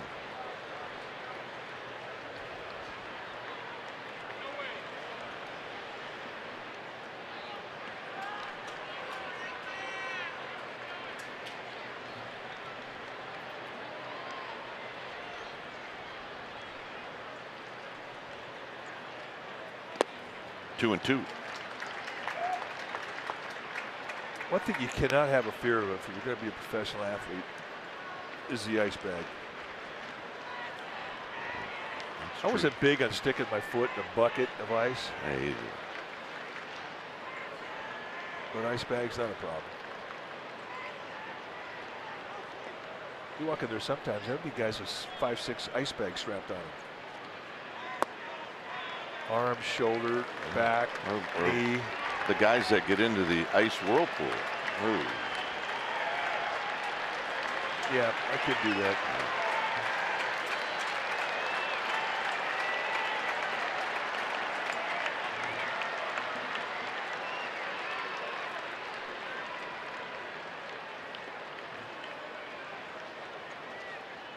Crawford drives one right center field. It may hang up for Bader, and Bader's there, and he'll make the catch out in Triple's alley to end the inning. 11-5 Giants.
Giants and Cubs, the series history at AT&T Park since 2014. The Giants have won 8, the Cubs have won 4. See the Cubs average. They've hit more home runs than the Giants. Giants ERA is better, and the save ops, everybody's been perfect.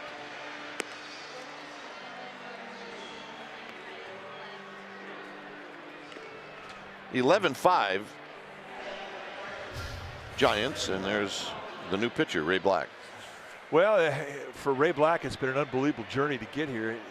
Senior year in high school, Tommy John had to fix that. Then he finally signs a professional contract with the University of Pittsburgh, and before he even threw a pitch in organized baseball, he tore the labrum in his shoulder. You take a look at the numbers: 58 strikeouts in 31 2/3 innings. That's combined AA and AAA. Through his whole minor league career, he's averaged just about 2 strikeouts an inning. And he throws hard. I mean, he throws legitimate 99, 102. He's got a curveball and a slider to go with it, and he really does bring some electricity. Here's DeYoung. 1 for 3. But right now, he just needs to throw a strike. Take a look at his motion. He's a big guy, 6'5", 230. Got a 3/4. Maybe just a high 3/4 release. He's popping the glove. You can hear it all the way up here.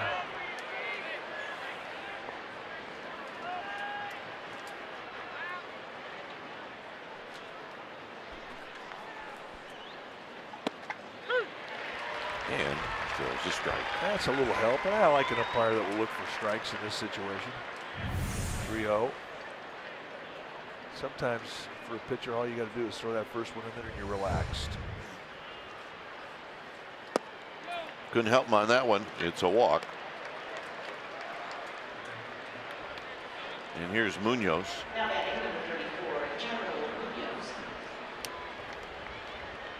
Just trying to calm down the Jets.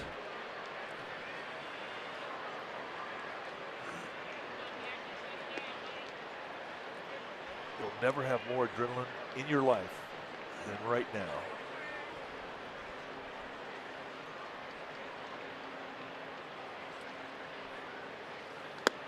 Very high. 1 ball and no strikes. Well, Jairo Munoz saw one fastball and he knows, well, I need to start a little early. I mean, it's tough enough getting in there against 99, but when it's a little wild, it's not the most comfortable at bat. 2-0. This is really the perfect scenario for a guy like Black to get into a large lead. Not a lot of pressure. And the manager will hang in there for a little while, but there's a strike. He let that one go like he didn't care where it was going to go. Well, if he walks into the guy, you're going to see some action in the Giants pin.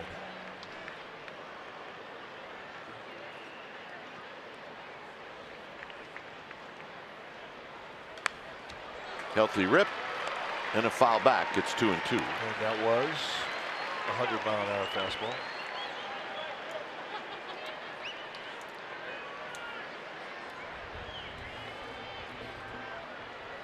We saw 103 yesterday with the young righty Jordan Hicks for the Cardinals.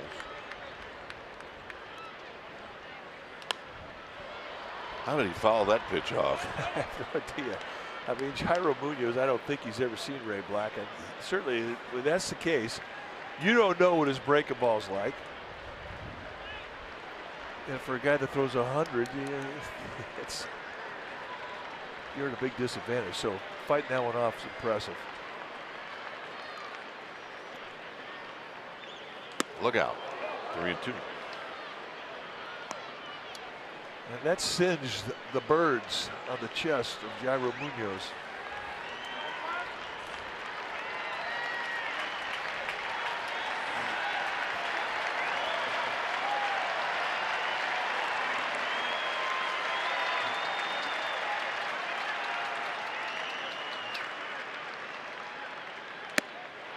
And he walked him.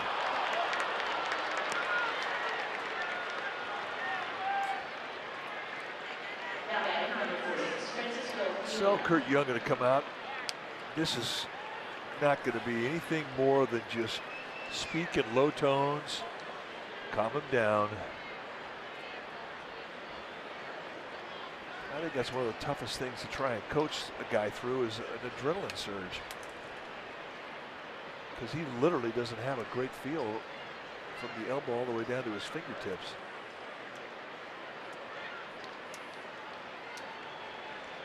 So Tony Watson starts getting loose.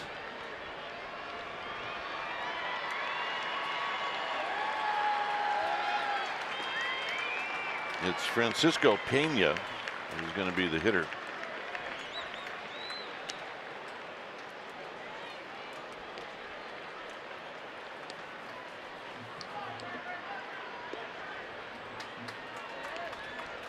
So here's Pena.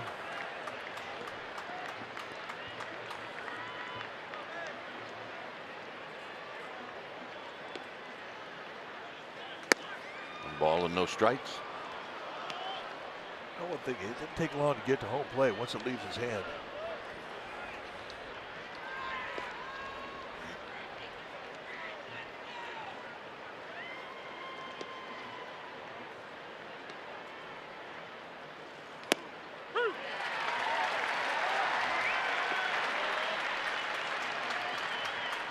So Pena immediately rubbernecked plate umpire Brian Onora. I'm sure he said, hey, don't help him out. Or something like that.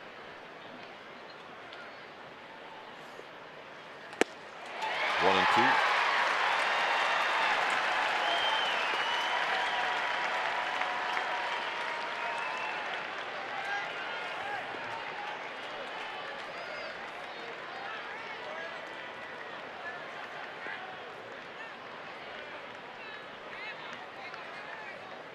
And the 1-2 is a little pop-up This is going to be a tough play for somebody, but not Belt. As Belt puts it away. And here's Carpenter. So that should settle Black down a little bit. Your attention, please. Pitch hitting for St. Louis, number 13, Matt Carpenter. So here's Matt Carpenter. But you're right, it is the perfect situation. I mean, when you have a 6-run lead, you can give the guy a little rope to try and work through a problem. Because you really don't know what you're going to get, especially from a hard thrower when he's out there his first day.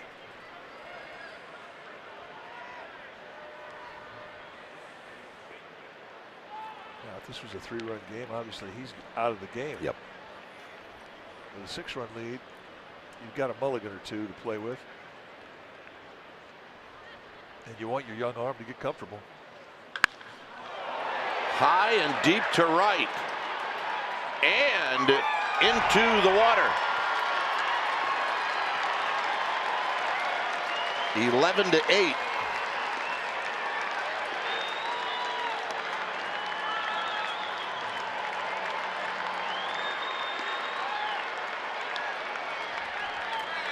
For Carpenter, he sees one pitch and he unloads. He was looking for one thing in one spot. He was looking for a mistake middle in. And he gets every bit of it. And with the power supplied by Ray Black, water shot. So Watson's coming in. It's 11-8. And we'll be back.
'41st time that Watson has come in. He's going to try and bring some calm into this game, which he has done so often this year with a 1.56 ERA.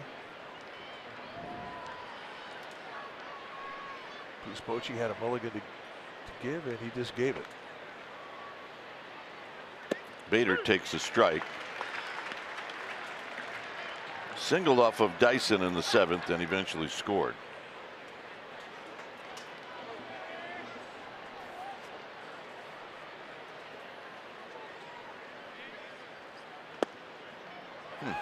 A little block by Honora. Yeah, I think he may have missed one there.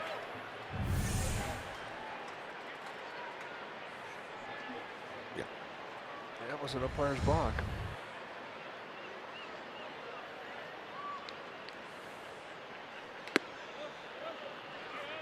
Comes back a little high. 2 balls and a strike.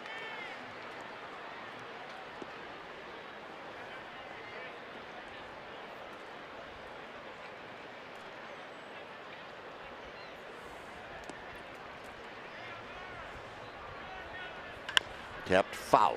2-2.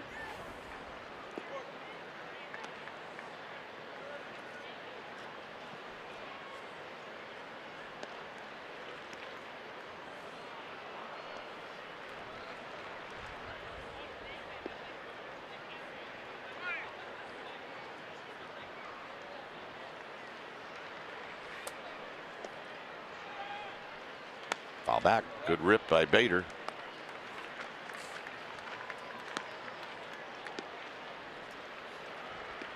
Colton Wong is on deck.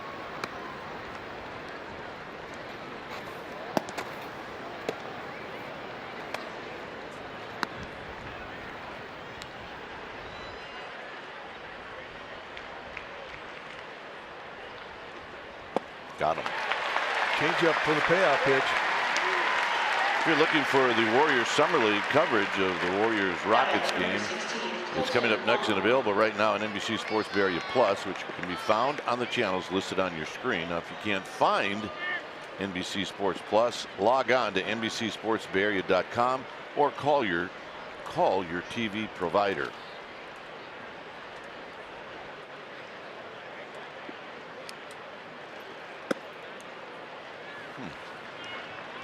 A bit high in the eyes of Brian O'Nora. A wee bit high.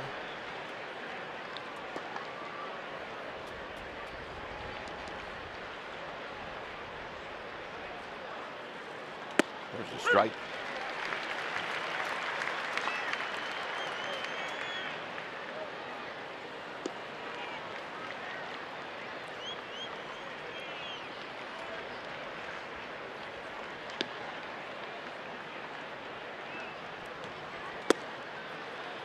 Two balls and one strike.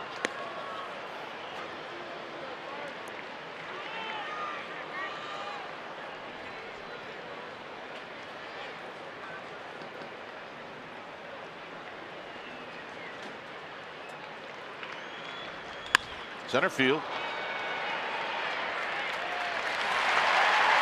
Side retired.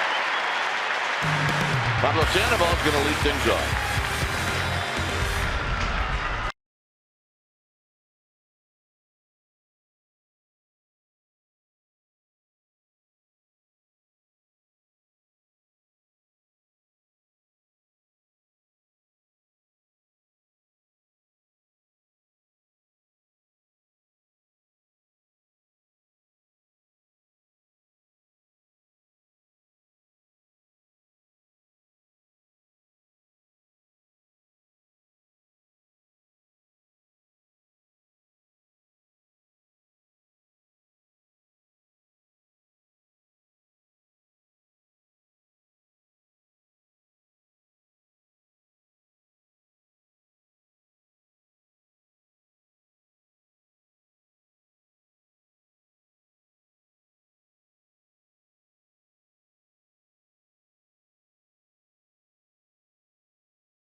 Giants are going to take on the A's.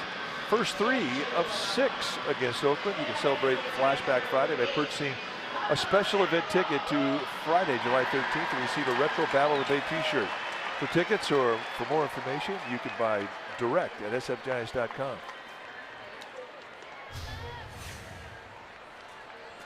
Sam Tuivailala, the new pitcher now for St. Louis. Take a look at what he has done in 26 games. Good numbers. Got a good healthy fastball. He'll go mid to high 90s with the velocity, curveball and a slider. Carpenter stays in the game. He's at first. Munoz goes back to second. Jerker goes back to third.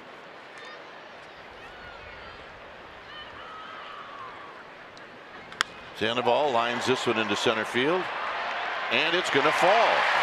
Over Dave Pablo Sandoval.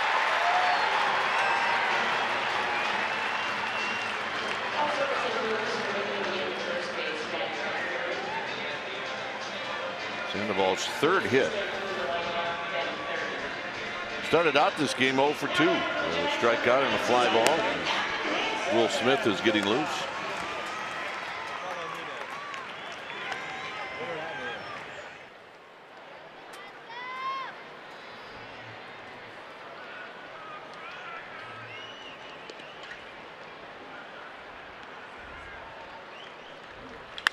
And Hansen with a base hit. Hansen's going to go for 2. Sandoval is going to jog into third.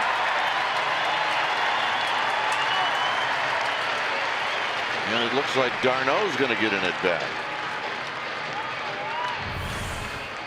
Take a look at the fastball right over the middle. And Alan Hansen looking for it. Just shoots one in the gap at right center. And he was thinking double right off the get-go.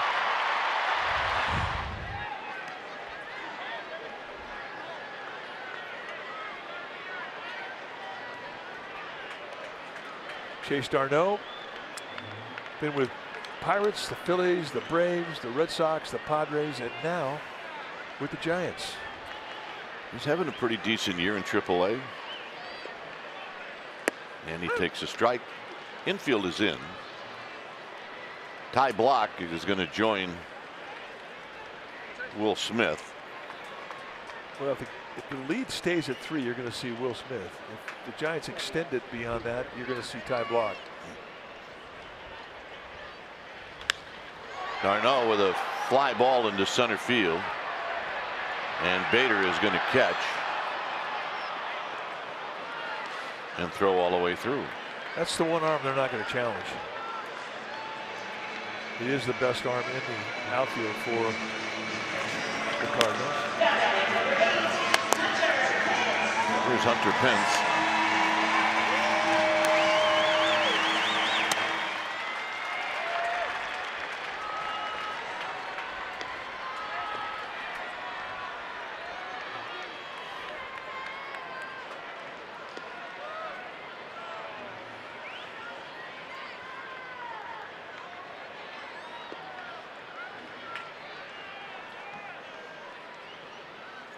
Pence with a swing. Ain't gonna miss. Hunter's last at bat, he just got underneath one as he hit a fly ball to center field.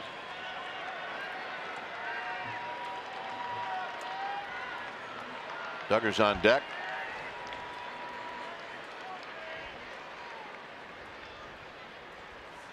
In tight. 1 ball and 1 strike.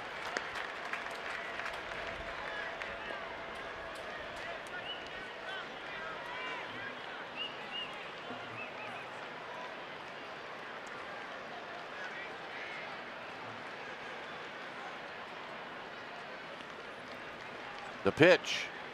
Pence taps it foul. 1-2.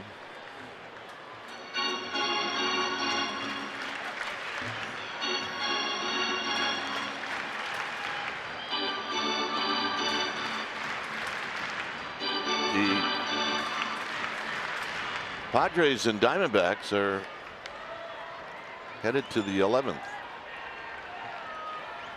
There you see the defense.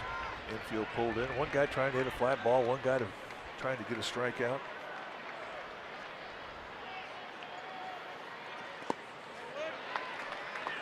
Nice block by Pena.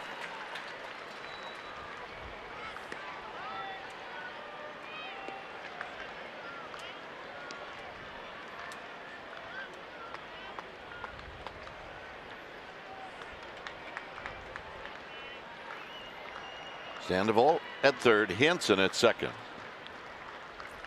Pence on the ground, under the glove of DeYoung, and Sandoval scores, and Hansen scores.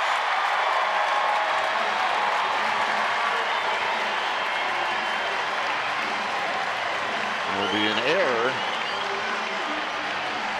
on the shortstop.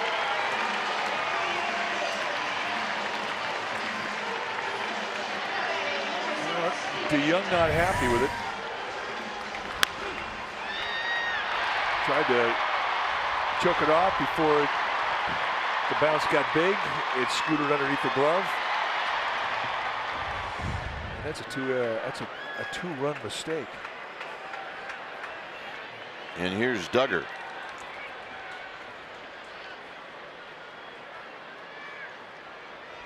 And Duggar takes outside for a ball, 1-0. So Will Smith immediately sits down, and it's all tie block in the Giants bullpen.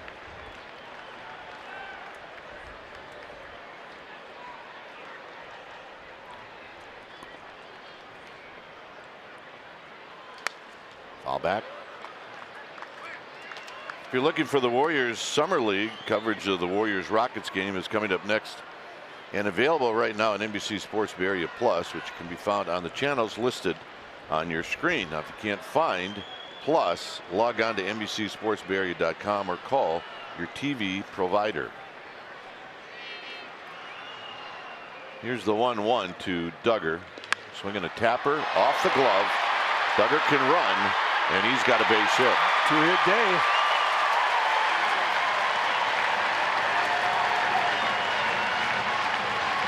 Right now he's thinking, yeah, I can play here.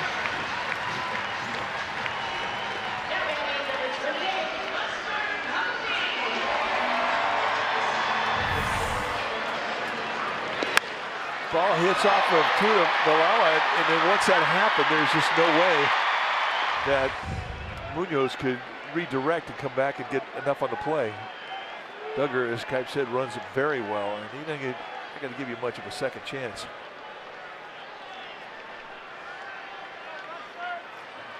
Here's Buster Posey.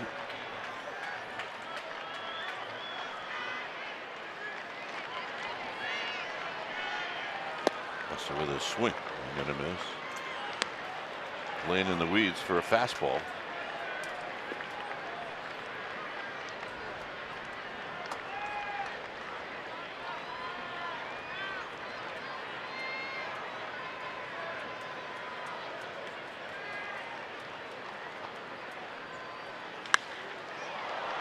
Skied into shallow center field, and Bader is going to make the catch. 2 outs. And here's McCutchen. Number 22, Andrew McCutchen.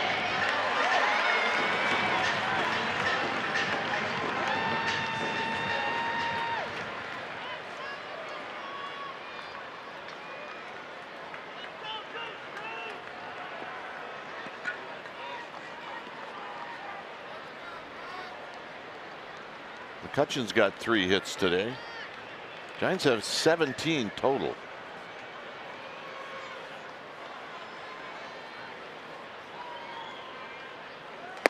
They're telling us that Gorky Sedan is left with a strained left calf. Tightness.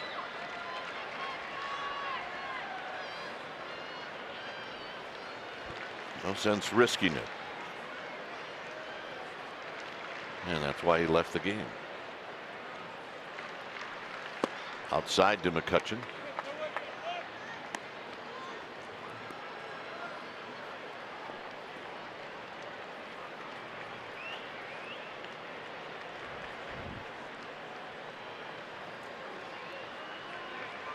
One ball and 1 strike.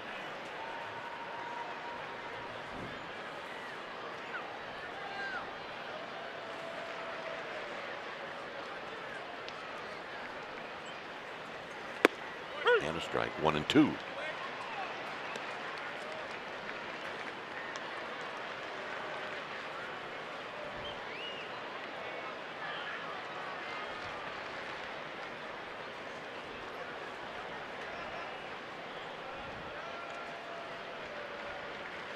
Out of play. And McCutchen took a pretty good rip. His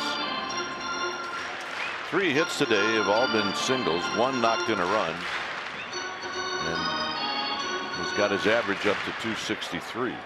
So with the amount of at-bats that McCutchen has, 3 hits is only moving his average up 5 or 6 points.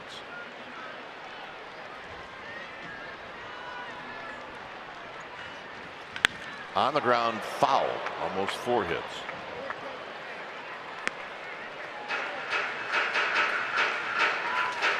Well, his hits kind of come in bunches. I We've seen him have 3 or 4 hit days this year. All right, let's take a look at Taira Uematsu as he goes down and protects. There we go, Taira.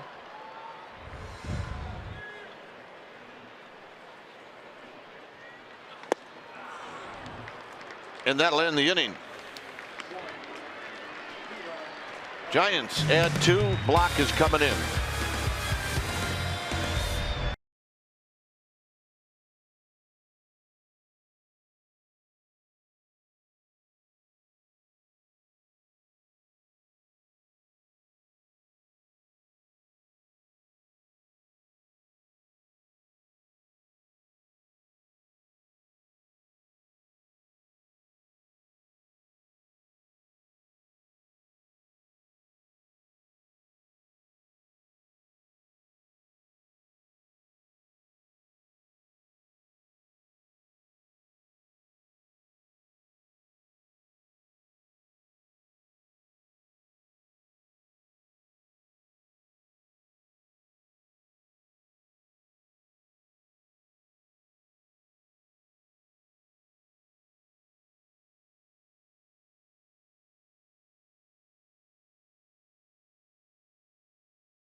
It'll be the Giants and the Cubs right here on NBC Sports Bay Area, streaming live on the NBC Sports app. So Ty Block is the new pitcher. Take a look at what Ty Block has done as a relief pitcher. The 14th time he's come out of the bullpen. 2-0 with a 4.09 ERA. Good numbers. And he kind of had a little bump in the road his last outing where he kind of tacked a little more ERA on it. Really, I mean, of all the outings that he's had, he's been good with the exception of one. Such is the life of a reliever. Yeah, all it takes is one. There's a strike. Remember, Jeremy Affeldt was having a great year. He had one outing in Colorado where he gave up 4 or 5 runs. Part of it was because he asked to go back out to see if he could straighten some things out. This is high and foul down the right field line and out of play. And I think when the year was over, he did get a chance to bring it down, but it took him a long time to do it. One outing. Oh, that's the big leagues. You know, Ray Black, he found that out today.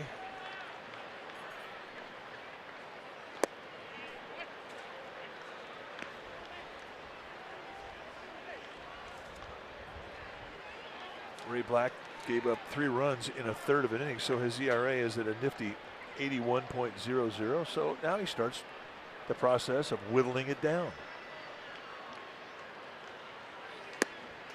Got him. He's been tough out today. Now batting number 23,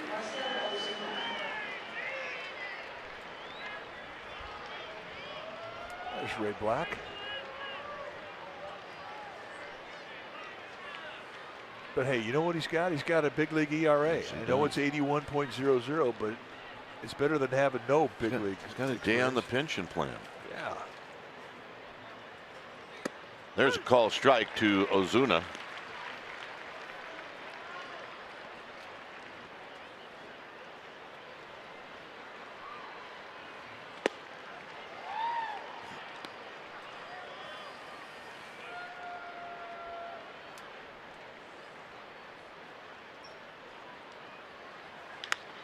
Hit out to right field. McCutchen coming in. And he makes the catch. 2 outs. Yeah, this is the guy we've all been waiting for. We have.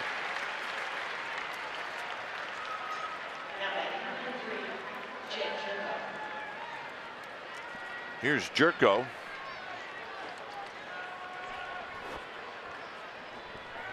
Pretty good crowd today. If we didn't tell you, we will now. 38,855. Jerko doesn't waste any time as he slams one into left field for a base hit. Yeah, he's not ready to go home yet. He's been a tough out in this series.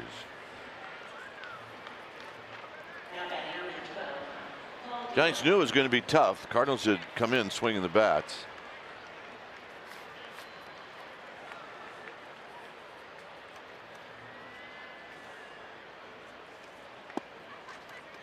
Over the last 10 games,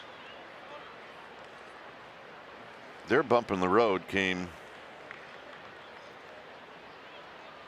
against Atlanta. Atlanta swept them in a 3-game set. They lost final game of the series against Cleveland, and then they lost 4 in a row, 3 to Atlanta. Went to Arizona, took 2 out of 3. And coming into this game, had taken 2 out of 3 against the Giants. DeYoung fouls it out of play. So they will play Tuesday against the White Sox. That's just in case. 1-2. Got him, and that's the ball game. Well, the Giants really did what they needed to do. After losing yesterday, they needed a split, and they got it today. And it may not have been a smooth ride for Madison Bumgarner, but he deserves one of these, maybe even 20 more of these. Well, he really does. But the most important thing about today is Giants woke up offensively. This is a game they've been looking for a while. So they go home tonight. They get to think about it and think good thoughts because the offense was working. And then tomorrow they teed up against the Cubs, who are playing great ball. And we watched the debut of Steven Duggar, who did a great job today. 2 hits. All right, final score here at AT&T Park in front of a great crowd on a great afternoon. It's the Giants 13 and the Cardinals 8. Thanks for joining us. Stay tuned for Giants postgame live presented by Toyota, which starts right now.